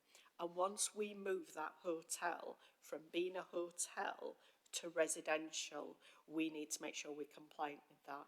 And we certainly don't want to see some of the issues that's happened elsewhere, where the safety of people, because we'll be putting our most vulnerable people with quite complex needs often and quite support requirements, that might not work for them. And I think that's part of the work of Housing Solutions, to say, actually, how can we make that safe?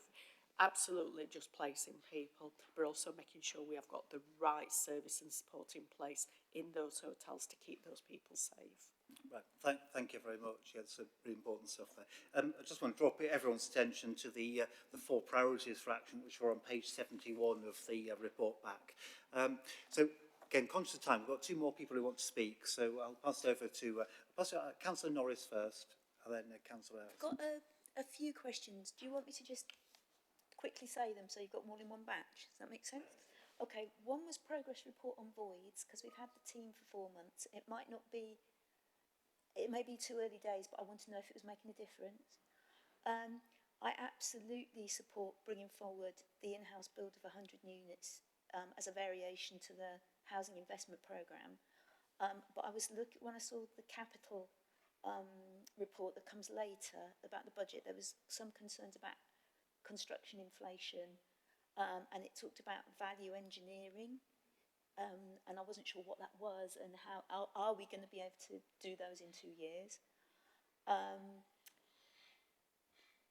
Paul's point about actively prioritising, you covered, you know, looking for buildings that we could take over. And just on the new build, I know Camden have built their own hostels. You probably know about it already, but they've got some good practice there, it sounds like.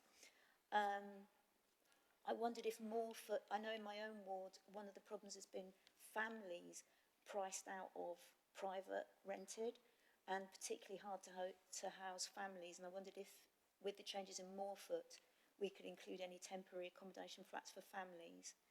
And just going what you said with the progress reports, that when we've got the draft temporary accommodation strategy in September, that it'd be really, really handy to have timelines of the different streams of work, just to help us monitor. Thank you. Some discrete questions there. I just want to speed things up, whether we can take Councillor Hurst's questions as well. Janet, you've got a note of those. Thank you. Absolutely, Chair. Thank you. Yes, I welcome very much this mixed approach towards tackling the problem of long-term temporary accommodation, because we know that it's the single largest growth area, homelessness, in my casework this year, and we know that it can take 6 to 9 months for people to be sofa surfing or in temporary accommodation or bed and breakfast, and that has tremendous impact on mental and physical well-being and future consequences for children. So I do welcome this. I would just ask, because I'm probably blue in the face from shouting about this issue, but have we looked at what we already have? Because I know that there are a lot of properties that we own dotted across the city that we don't use. There are 2 3-bedroom detached houses, a parkkeeper's house and a caretaker's house in Richmond Ward that have been vacant for a number of time. The Parky's house, when it became vacant during COVID, it's since had antisocial behaviour and one of my risks was it would get squatters in it. I wished it would have got squatters in it because it would have been cared for then. It's had antisocial behaviour in there and fires that have meant that the first floor beams have been rendered insecure, so it's going to need 70 to £100,000 work on it now before it can come back into use. And it's a large 3-bedroom house, and we have these dotted across the city. And I make the plea here for the consideration of this temporary for use as temporary accommodation, and all the other sundries and various properties across the city that we haven't got a final use for, just to be recycled to help alleviate, and that could be done on a relatively quick turnaround, but help improve people's lots. Thank you. Thanks, that's also a good point. Janet, are you able to answer those as concisely as you can? Thank Yes, just very, very quickly. So in terms of the voids, the team was established the autumn. We'd got the full complement staff around about November time last year. That is making significant progress and it's also bringing down rent loss. But it is making significant process in terms of getting the voids that we can turn around fairly quickly, but also the ones that need a complete refurbishment of the entire building. There might be fire damage, there might be a whole raft of other things. Actually, we've brought forward, additional contractors to be able to try and get rid of the backlog there. So as part of the future performance report, I think that will clear, and we still are on track at this moment in time to get to where we said we needed to get to by the end of 24-25 as we're set on the business plan. So we do use terminology value engineering. So that is where, having visibility of what we need to do is really important. So one of the things that I think we have done in the past is we're looking at that scheme and we'll procure that scheme, then the next scheme will procure that scheme. Is one of the things about developing the three together is that we can go to the market, and obviously the contractors who we will engage with, can say, well, actually, our costs, where the costs are a little bit higher, actually, if you delivered it in a slightly different way, you might be able to get better value for money. So I think, construction costs are high at the moment. We are seeing an element of stability on that. But I think it's also making sure that we are clearing our scope and our specifications to make sure that we've got the best part from. And we do an awful lot of work with lots of other local authorities and all with housing associations, to make sure we've got some consistency there. In terms of empty buildings, we are keyed in with the accommodation strategy in terms of, what's coming out of that work. And there is an estate management board that meets, and that's where we have been looking at these properties that are dotted around to see if they either need to be disposed to an income, or actually if they can be converted relatively easily to be brought back into use. And I have regular engagement, obviously, with Nathan Rogers, who's obviously, got track of all of these buildings. And that's part of the work, and the work with property services is being really clear what's coming. So it may not be, it may well be that adult social care are coming out of a building, or children's coming out of a building, or something else that we might be able to turn around really quickly, either to bring them back into use ourselves, or really to ask our partners if they're interested in taking on those buildings as well. I can get a sense that you need to see visibility of some of that. And I think that is probably why we probably do need to look at some timelines here, and regular, maybe quarterly performance reports, so we're on track at looking at all of these areas. And also it does look odd when we're disposing of properties on one hand and we need properties on the other, but we just need to make sure that the type of properties we need we're getting, and we don't just rush to acquire loads and loads of properties, or take properties that could become a financial liability to the council, and they might not suit the needs of individual individuals and families as well. So that's where obviously the checks and balances need to be put in place. But absolutely, you know, we are trying to join that up, but also recognising that there's only so far that the council itself can go, and some of this requires our partners as well, who are committed to working really closely with us to help in this space as well, and they may well have additional resources and grants and things and that they can access to make this as cost efficient as possible. Thank you very much. Yes. Do you need to come back fairly quickly? But yeah, go. Just one thing on the procurement, as long as part of our value for money is quality. Yeah. Because there's obviously been local Yeah. authorities that have been really stung by having properties that are then they're just hard to maintain. Yeah. And I just wondered about Morford specifically.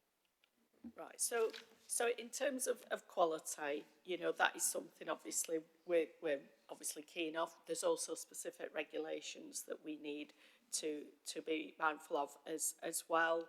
And I think, you know, any procurement that housing does, that the council does for housing, it's that quality price valuation that's a major consideration.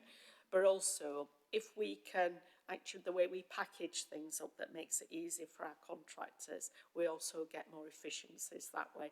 And that's the beauty, obviously, of having a 5-year capital investment programme to do that.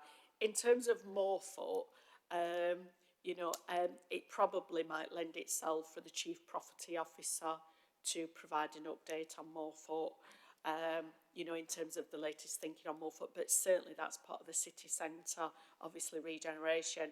And one of the things that we are members, obviously, of Kate Martin's, obviously, regeneration board, and that is internal and external partners. And our chief exec is absolutely wedded that we work as a partnership in the city to bring about wider city regeneration. And Douglas, I think 1 or 2 people in this room are on that meeting. And that is about, you know, actually looking at what we're building, where we're building, and is that going to meet our long-term needs? That's a good point. So without getting distracted to Morfoot, I think it's worth noting that the Morfoot is earmarked for a very substantial piece of regeneration over the next few years, and that Homes England is one of the sites Homes England has agreed to invest a substantial amount as part of the £67 million investment into Sheffield from Homes England. So whatever sort of housing that provides, it will all increase the supply of housing, and that's got to be good one way or another. I wonder if we can go to the recommendations. So you'll find them on page 57 of the report. So first of all, being asked to note the issues, which I think we've clearly done. Note the mitigating actions that are already in place. Thirdly, to consider it's actually 4 priority actions. I dare say there were 5, but one's dropped out. Consider the 4 priority actions listed at page 71 that will have the most impact, and to endorse the development of the business cases for those 3 specific temporary accommodation sites. So I'm not seeing any dissent on that. I wonder if the committee would like to ask for this to come back really at the June committee meeting, because it's obviously something where the priority actions are very much a work in progress. They're not quite crystallised yet. Thoughts on that, Councillor Baker?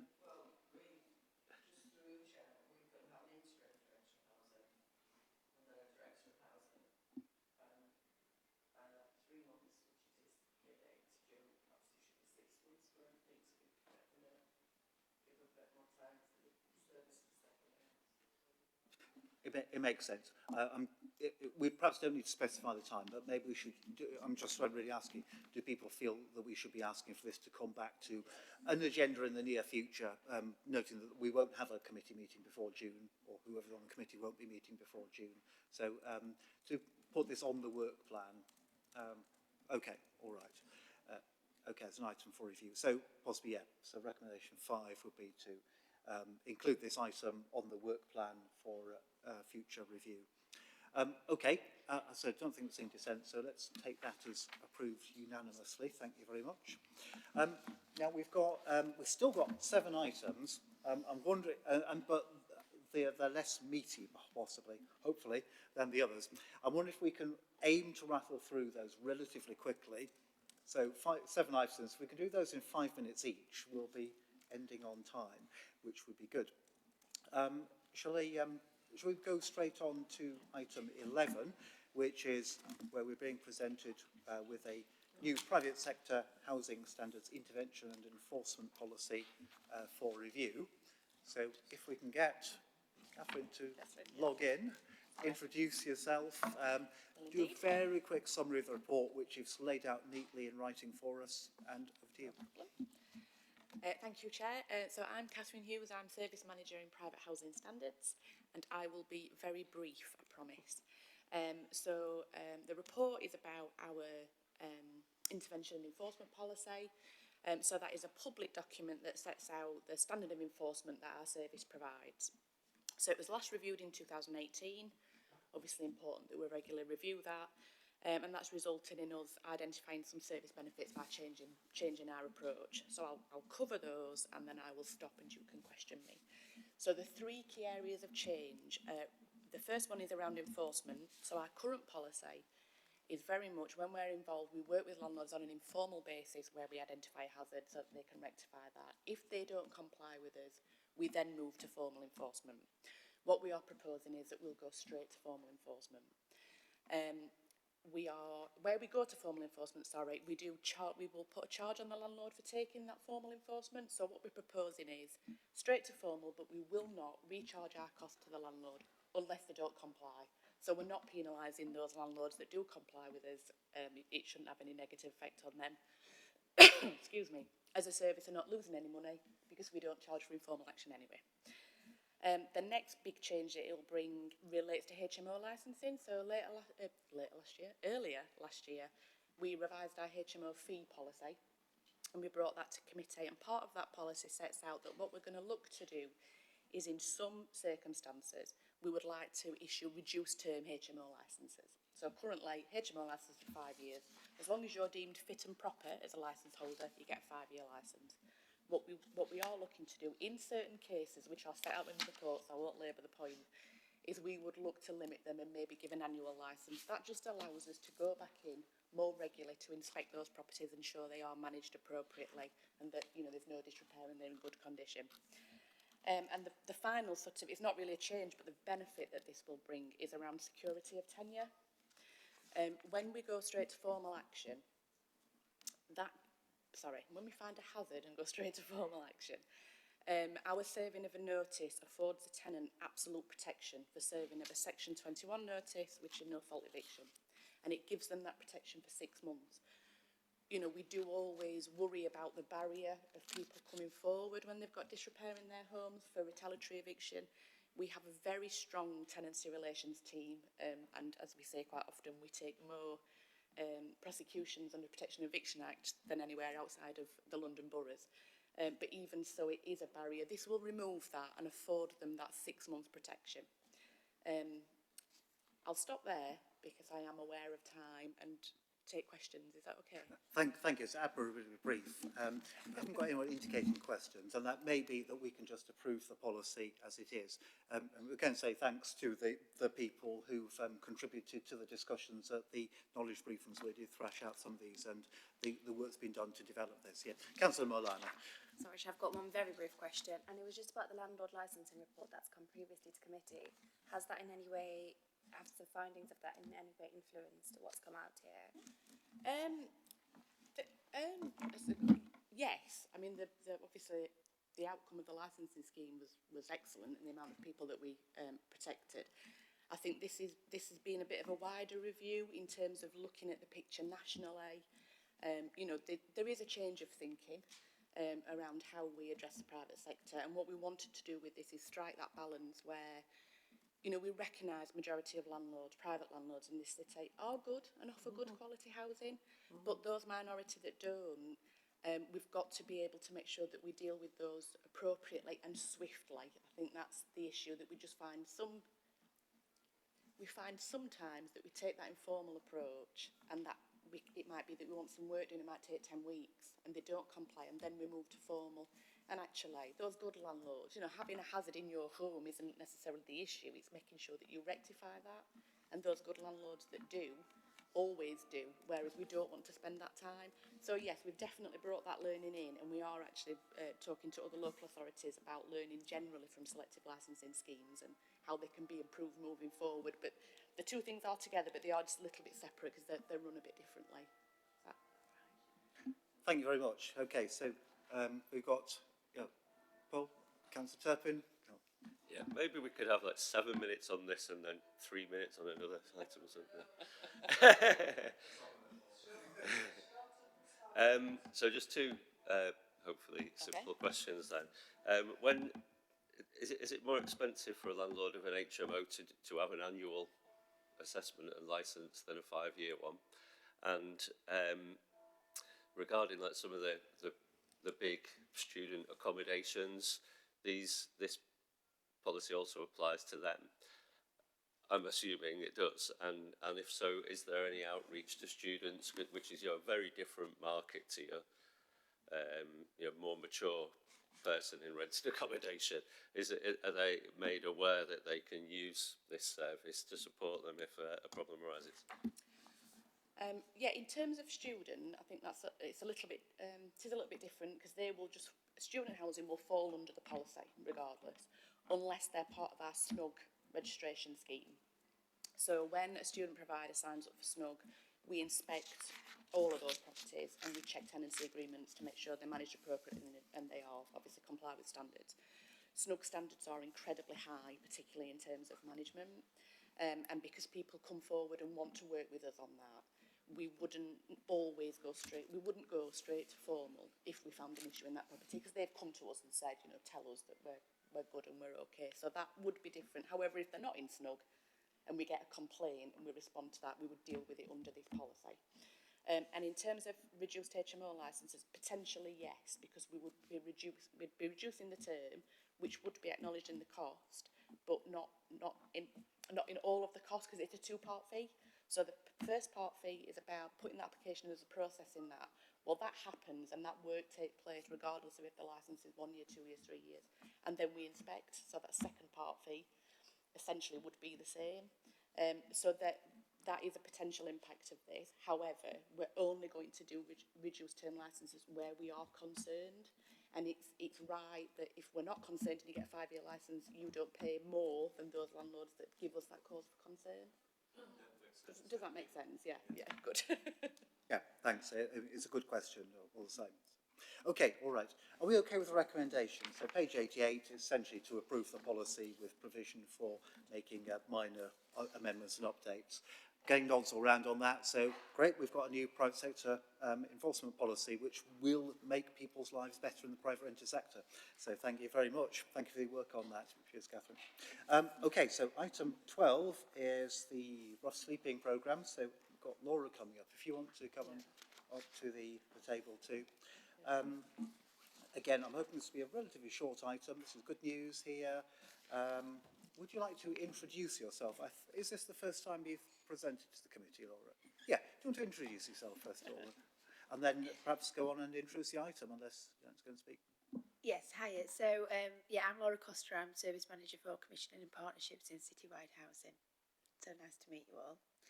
So today I'm here to present the paper around the rough sleeper intervention, specifically a health intervention that we are naming as an NHS nurse post.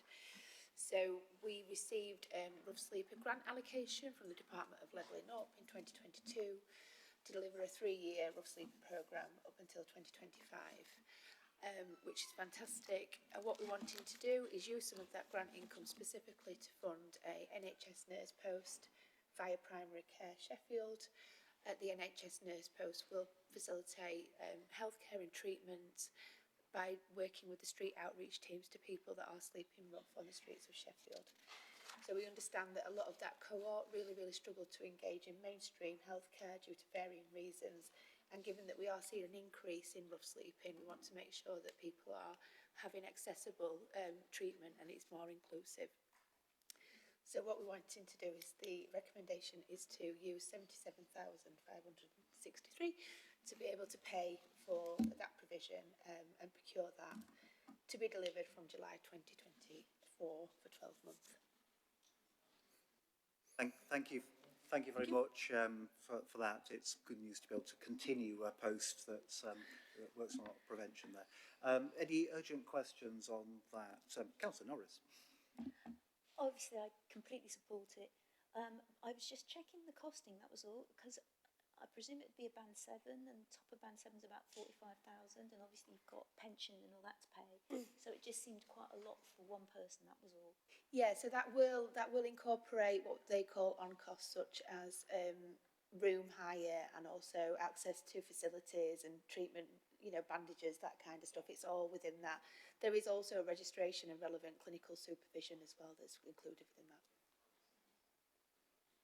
Thank you. I mean, it's possibly worth making the point that these services do cost money if they're to be done in the way that's expected as a minimum there. So yeah, okay. Councillor Turpin. Yeah, sorry, just a quick one. I mean, this is a really good service, and of course I have no issue with it. But I just wondered, wouldn't the amount of £77,000 covered by delegated? Why is it on a report in a committee for £77,000? Do we need a legal answer on this? Looking at you, Rob. I mean, I think this is to comply with our financial approval arrangements to bring this type of accommodation forward for approval. Absolutely agree. You know, in comparison, obviously, with some of the financial arrangements, I also think one of the things that it is good is to have oversight across the programme of how we're spending that money, and particularly with other organisations. Yes, I mean, it's here now. I don't think there's any question the committee can't approve it. It's a good thing to approve. It's a good thing to have a public record of this report out there. So with nods all round, can we approve that? That's very good news. Thank you, Laura, for that piece of work. Okay, let's keep rattling through these. Item 13. I think this is you, Janet, isn't it? Yes. This is. Yes, so hopefully this is straightforward. As you know, we have got lots of consultations with government at the moment on many different things. This is around competence and conduct standard, and you will all have seen this. And I think this is a draft response for consultation that ends at 2nd of April that we wanted to bring forward. And this is really what we talked about earlier about, you know, refreshing, you know, in terms of our code of conduct, our competence, but also the introduction, obviously, of key qualification standards for our officers and professionalising of services, and particularly those customer-facing, obviously, like services to support the housing. When I started my career, this was mandatory, some of this. You know, and over the years, it's relaxed and become much more part of sort of general training, which is still valuable. But this also is part of our future workforce development strategy of making sure that we have the right competences in the city. There are risks associated with this. It will take a little bit of time. Some achieving these qualifications my experience, do take a fair amount of time. And also we have to balance that off against obviously delivering services as well, and not having unlimited resources. So hopefully this is straightforward. If you're happy with this, we will submit this. It will go in with hundreds of other responses up and down the country and from other registered providers. And then one of the things that we will probably need to do is bring that back to committee in terms of then what is then the plan and our workforce development plan for the service moving forward that follows on from this. Thank you very much. I mean, I think professionalisation of the workforce and recognising that housing staff do a professional job is welcome. I do wonder whether, I think the government's perhaps underestimated the cost of developing the workforce there, and wonder whether we should really strengthen the request to government to make sure that where it's being imposed on us, it's properly funded. I think it's alluded to in the draft, but could we strengthen that if we get nods on that? Always a really important thing. Okay. If so, can we, we've got recommendations on page 160, which are to I think if we're happy with that piece of feedback, so perhaps if we can note that we approve the consultation response as set out recommendation 2, with the addition that we ask government to ensure that government meets the cost of workforce development.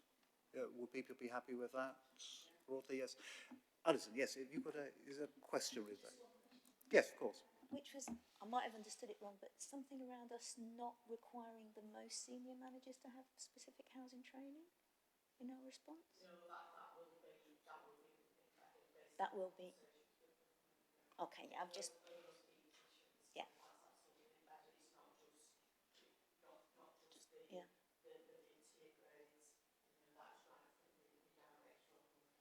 Okay, thanks.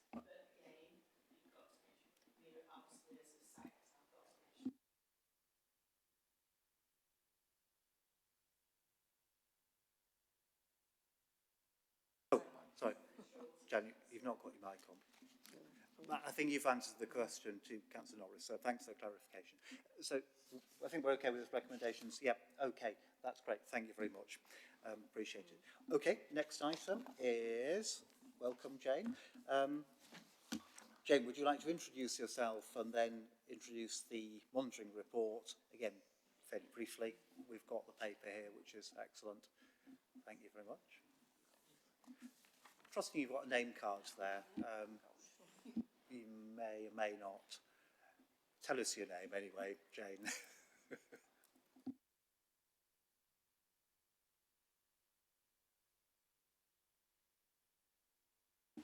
Sorry about that. So I'm Jane Wilby, Head of Accounting. So the paper, I'll keep it brief because I think we have discussed a lot of the key items that are in the paper today. It's the update of the Q3 budget monitoring position. The main paper goes to the Finance Committee, which was Monday this week, which was the full paper. This is the shortened version for the Housing Committee. So the paper you've got gives you a detail of the General Fund outturn position at Q3 and for the HRA. At Q3, the Council's forecasted an overspend of 16.7 million against a net revenue budget of 493 million, which is 3.4% variance. It moved in the quarter by 700,000, getting better from 17.4, and that was really due to, we actually had a big movement in children and families where we had some additional placement costs that have come through in the forecast, and that forecast position worsened by 2.3 million, and it improved in adults and also in property and in corporate budgets due to good interest rates from our income, from our investments. So there's 3 main areas of overspend, and I think this is throughout every single council that you'll see. Reasons for financial distress are adult social care, children's social care, and as we've talked about today, significantly in homelessness. So as Janet's talked about earlier, the homelessness situation is forecast to cost the council 8.4 million this year, split between temporary accommodation and supported exempt accommodation. Obviously, it's due to lack of affordable housing in the city, a huge amount of demand and lack of supply, as we've talked about. And I think Janet's addressed some of the key priority items that we're putting in place to try and mitigate that. I think, unfortunately, we're not seeing anything from central government to support local authorities with the situation that we're all facing. The HRA position is 4.8 million overspent, which was worse by a further 2.9 million between Q2 and Q3. This is mainly due to increased costs of responsive repairs in the housing repairs and maintenance service. The biggest issues that we faced in the HRA relate to the loss of rent from vacant properties and significant costs in the repairs and maintenance budgets due to increases in equipment, materials and subcontractor costs. Savings plans, we're currently 77% on track to deliver, which is better than the 22-23 delivery rate. I think some of the improvements come from the robustness of those saving plans that we're putting forward, so we're having more scrutiny before they're actually put in place. We still have a lot of more work to do on that, I think, and we can see that in the ones that are not due to be delivered. I think in housing we're looking to deliver about 80% of savings. The ones that are not deliverable relate to some of the tricky areas that we're seeing and the things that we've talked about today. So nationally, again, like I've said, it's a similar situation that we're seeing elsewhere.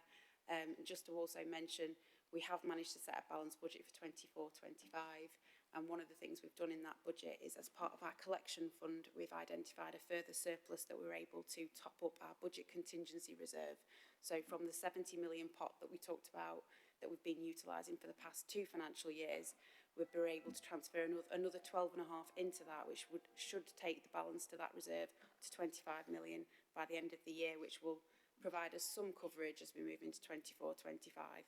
However, we do just need to consolidate on the savings that we've put in place for the past 2 years and drive the delivery of the budgets and tackle those in-year overspends.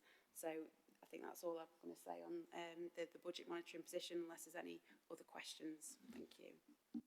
Thanks very much, Jane. I'll come to members in a moment. And I think it's just worth saying, thanks to the officers for continuing to keep on this, but also just it's very salutary, really, that we've got, one of the big areas of overspending. We've got some substantial things within this committee's remit, and we do need to keep on top of that over the next municipal year, certainly with the spending on temporary accommodation. So we need to sort of drill down into that. Okay, we've got a question from Councillor Norris.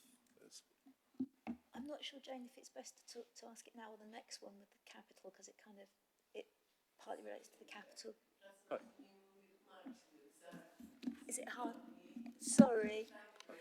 Is that better? Yeah. Smashing.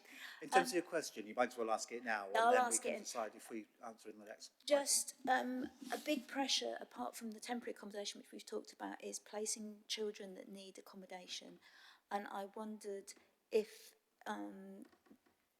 there was anything in the capital budget intended. I mean, this might be a question for Janet, but I know we were hearing about the need for like 3 and 4 4-bedroom smaller houses rather than children's homes, but whether we've got any plans like we have to try and accelerate the build of 100 units, whether we've got any sort of acquisition plans or building plans to increase our ability to house children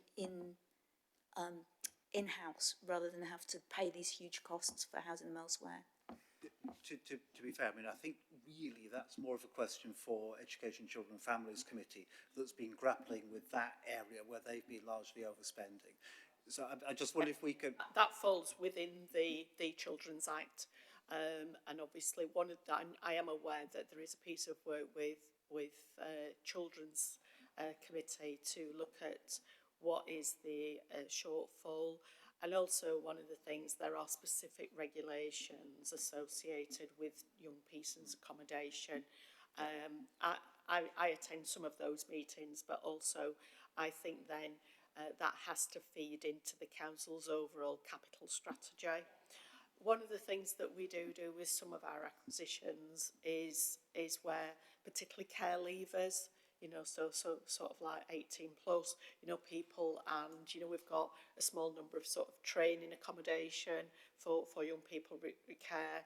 So we do support that, but I think this has wider implications for the council's overall capital strategy, and that is quite a detailed piece of work that's presently taking place, and headed up obviously by the Executive Director for Children's for that. Right, thank you. Yeah. As I said, it's probably the remit of another committee. We should probably stick to this one here. But it's perhaps a reflection of, in the general fund, all the decisions we make here and make in other committees have an impact on each other. Okay. The recommendation is really just to note all the reporting there. So if we can do that, yep, and also, I think we've got unanimous agreement on that. Thank you for that, Jane. Shall we move strictly on to the capital report, which has been identified as a bit of overlap there. Janet, over to you again. Yes, thank you. Normally, my head of service, Dean Butterworth, would present this report along with Esreen, but unfortunately neither are available today. So hopefully one of the things this is the Q3, obviously, performance report, but also gives visibility of the 5-year capital investment programme. This is largely, obviously, was approved as part of the HRA business plan this year. And also, you will see that one of the things that we are doing is that the council will have a new housing asset management strategy later in the year, which will come to this committee for approval, and also how we can reduce the cost of day-to-day responsive repairs, as well as that really like making sure we've got planned investment, capital investment in our properties to address, to relieve some of the pressure on those services.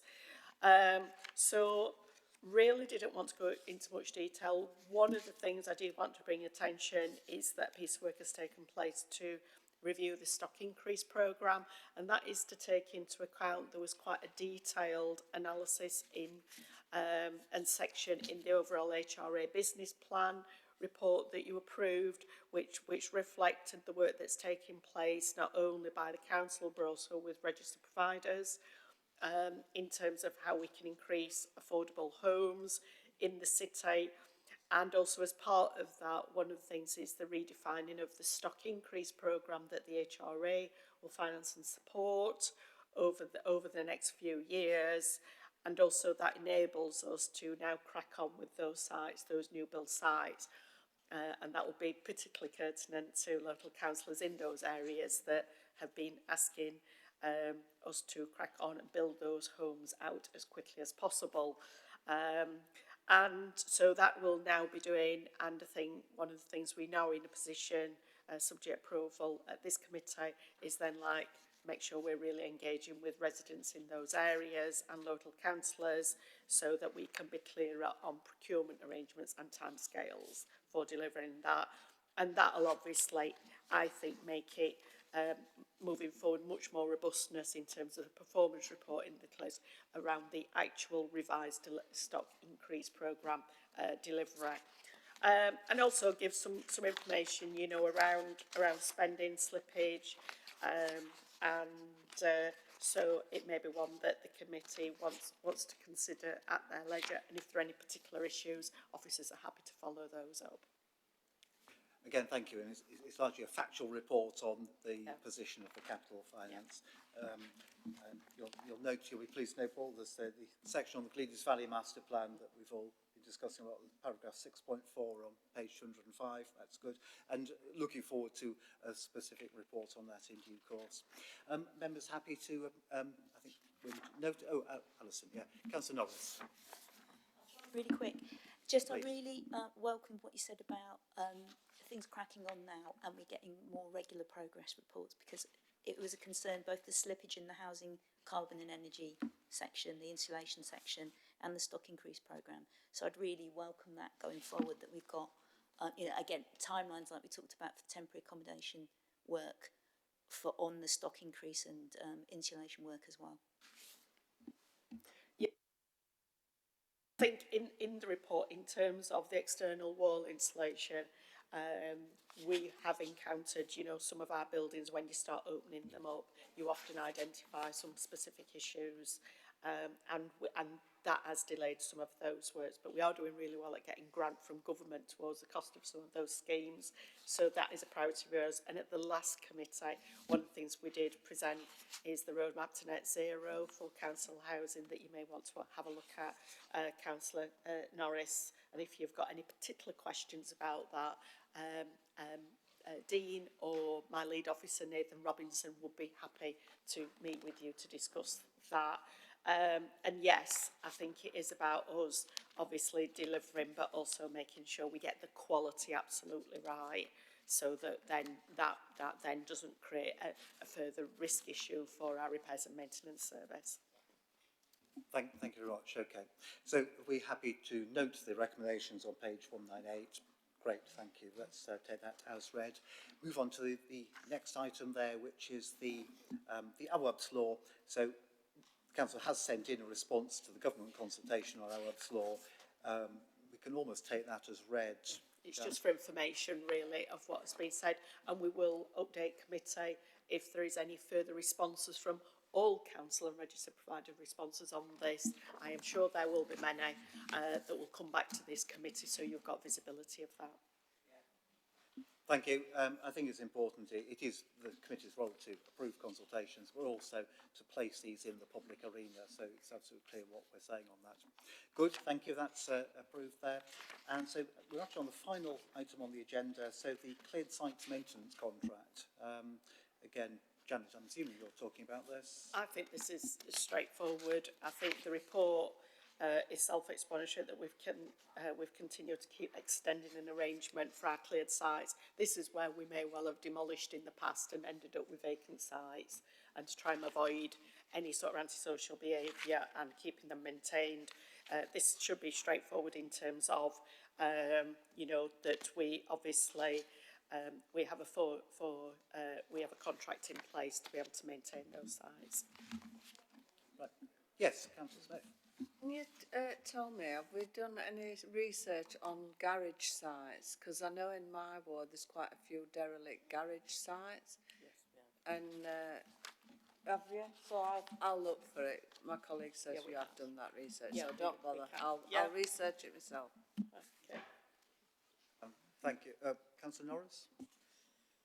Again, just quick, has there been an evaluation of Green Estates' work on this? And if they're doing a good job, this might be a legal thing as well, do we absolutely have to put it out to tender again, or can we just renew the contract with, if we've got a good job being done, can we renew it? Green Estates have done some excellent work over the years, you know, and, you know, in successive years we've negotiated that. I think under standing orders and to make sure we're compliant with our procurement practices, we need to go to the market. I would have thought that any existing contractor, you know, who's got excellent experience, that will come forward as part of their submissions for that. But I think it's also not ideal to keep extending a contractor ongoing, and rather, you know, actually follow our own procurement practices as really like making that open and visible and transparent in terms of how the council lets contracts. Thanks. I think it's an important point. I agree. I don't think we should be shortcutting procurement processes. So I just want to raise one thing, and of course, one of the things she's had with the sort of perpetual mowing by Green Estates is that there's a lot of people now who would now like to see less mowing over the course of the year in the interest of biodiversity and the nature emergency. And then there's also a concern about, see the reference to the requirement to apply herbicides, which is also a contentious issue where we've had repeated things about the use of glyphosate and the response from Green Estates being it's in the contract. And without labouring this point, I just wonder if we can flag up the rights of approach in procurement to allow flexibility so we don't get into a ridiculous situation where there's mowing done where it's specifically requested not to happen, but anyone's saying it's a requirement of the contract. Chair, it's a difficult one, especially to just pop in now, because we have split people who are really concerned that we're not taking care of things like our grass verges, and we get multiple complaints, and yeah, we get one in the middle who wants to grow it, and then somebody says, well, I can't say I can back out of my drive, I can't back out of my drive anymore. So I do think it's a really complicated one to just come in at the end of a meeting. That point's absolutely right. But yeah, cool. I had a road where they decided that they were going to be left. Grass verges I'm talking about.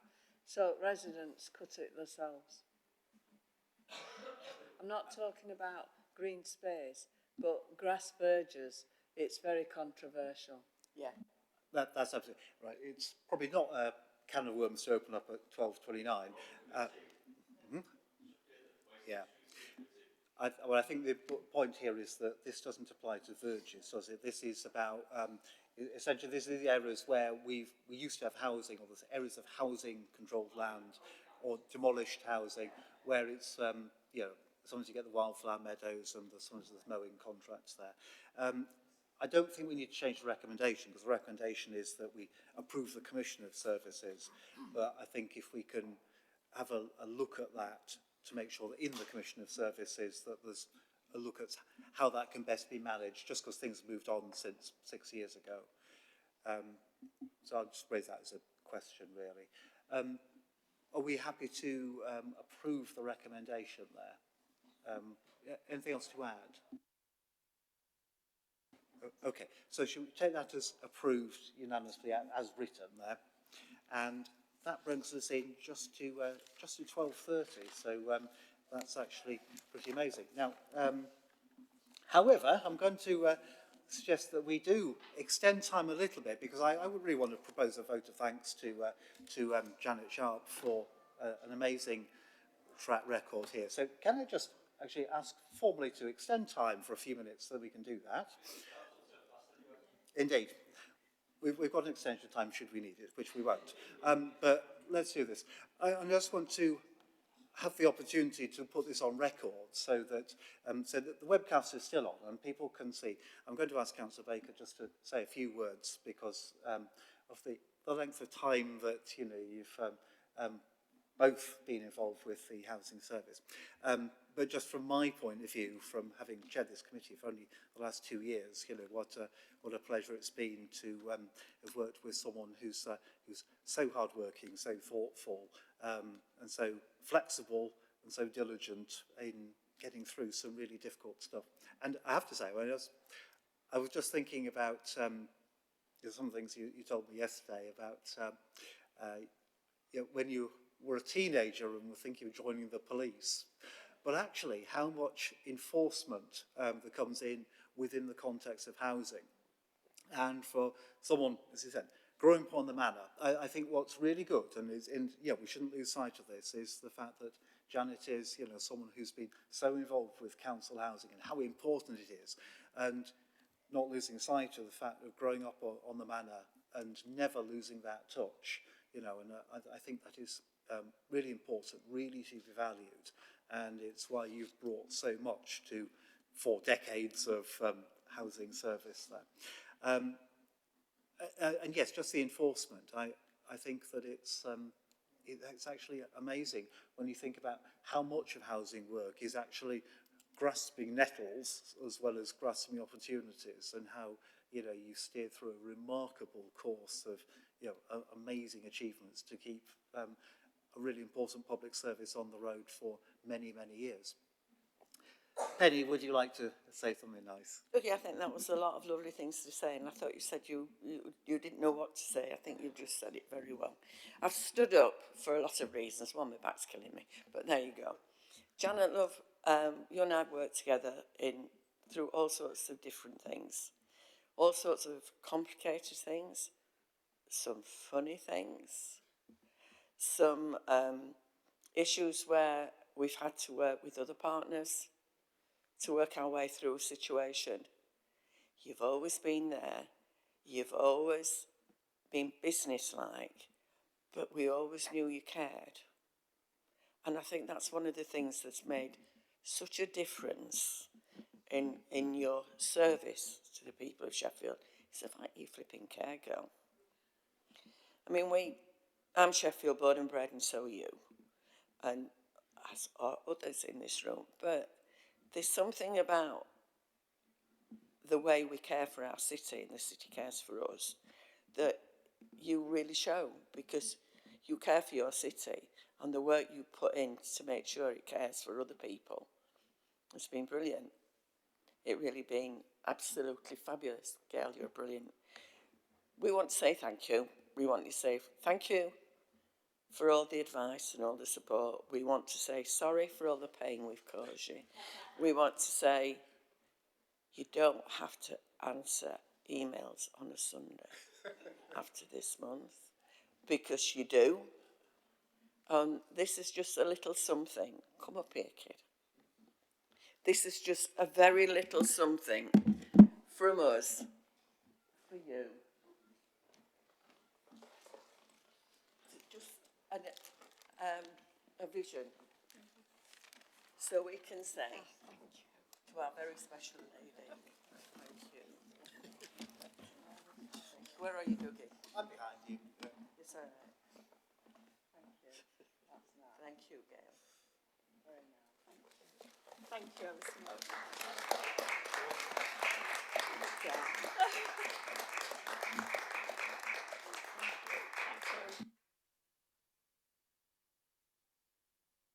And I think it's been, you know, an absolute privilege to be working in public service for 43 years. It's amazing how quickly that time flies when you're delivering frontline services. And as Penny and Douglas have said, you know, is, you know, growing up in a council home, and many of my friends were a bit jealous of me growing up in a council home, particularly where they were living in homes that were not to the Parker Morris standards or of a good standard.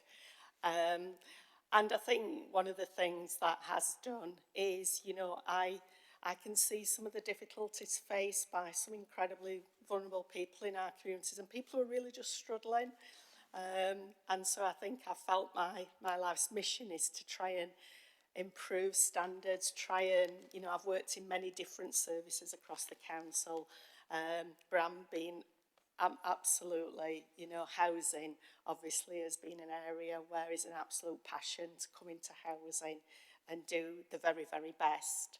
And also recognise that I've been heavily supported as well through working obviously with some fantastic, obviously, councillors, MPs, local electors throughout my career. And you've all supported me a great deal as well. And also, I think, supported by some incredible staff. Yeah.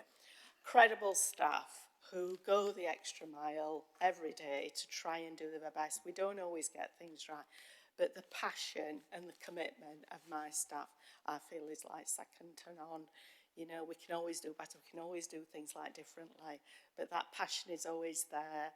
And, you know, and I think also of other services of the council who come together, who try to do the very, very best in often quite difficult circumstances. I think I've always been in a privileged position as well, is that, you know, some of the big major regeneration programmes, you know, I've either headed up or been part of, and also to get rid of, you know, back-to-back houses and stuff and slum clearance and things like that, you know, that actually, you know, has such a massive impact on people and their lives. And that's, so I've also been fortunate of having been able to do very, very different things in housing. And I think, you know, that's made it so much interesting, and also made it that I never really wanted to work with anywhere but housing and to improve the quality of homes for everybody living in this city. Thank you. I didn't. I only came on I only came for 6 months because I was going to join the police, because I wanted to join the police. And I started off in housing and then quickly went to estate services with mining surveying, and then I came obviously through an investment route, and then it was later as I joined housing that then obviously I extended into housing, tenancy, managed private sector housing, and also you know, we've outsourced service, we've insourced service, we've outsourced service, we've insourced services. So it's been, you know, it's been one hell of a journey, really, you know. But I think it's, you know, and I think the richness of housing. And I remember one of our former directors who once says to me, says, one of the things you will find, Janet, is no day is ever the same. And I think that's absolutely true. Thank you.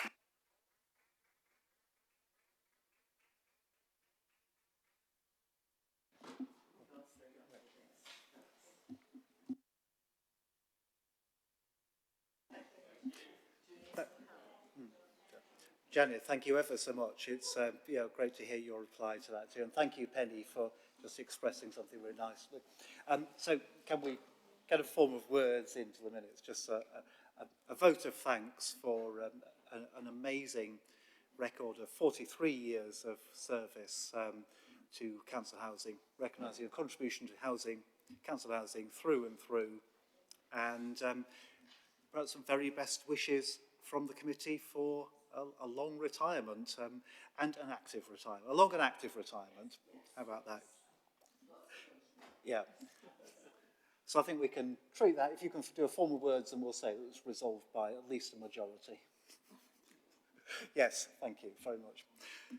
So with that, formally, I think we can close the meeting. Thank you very much.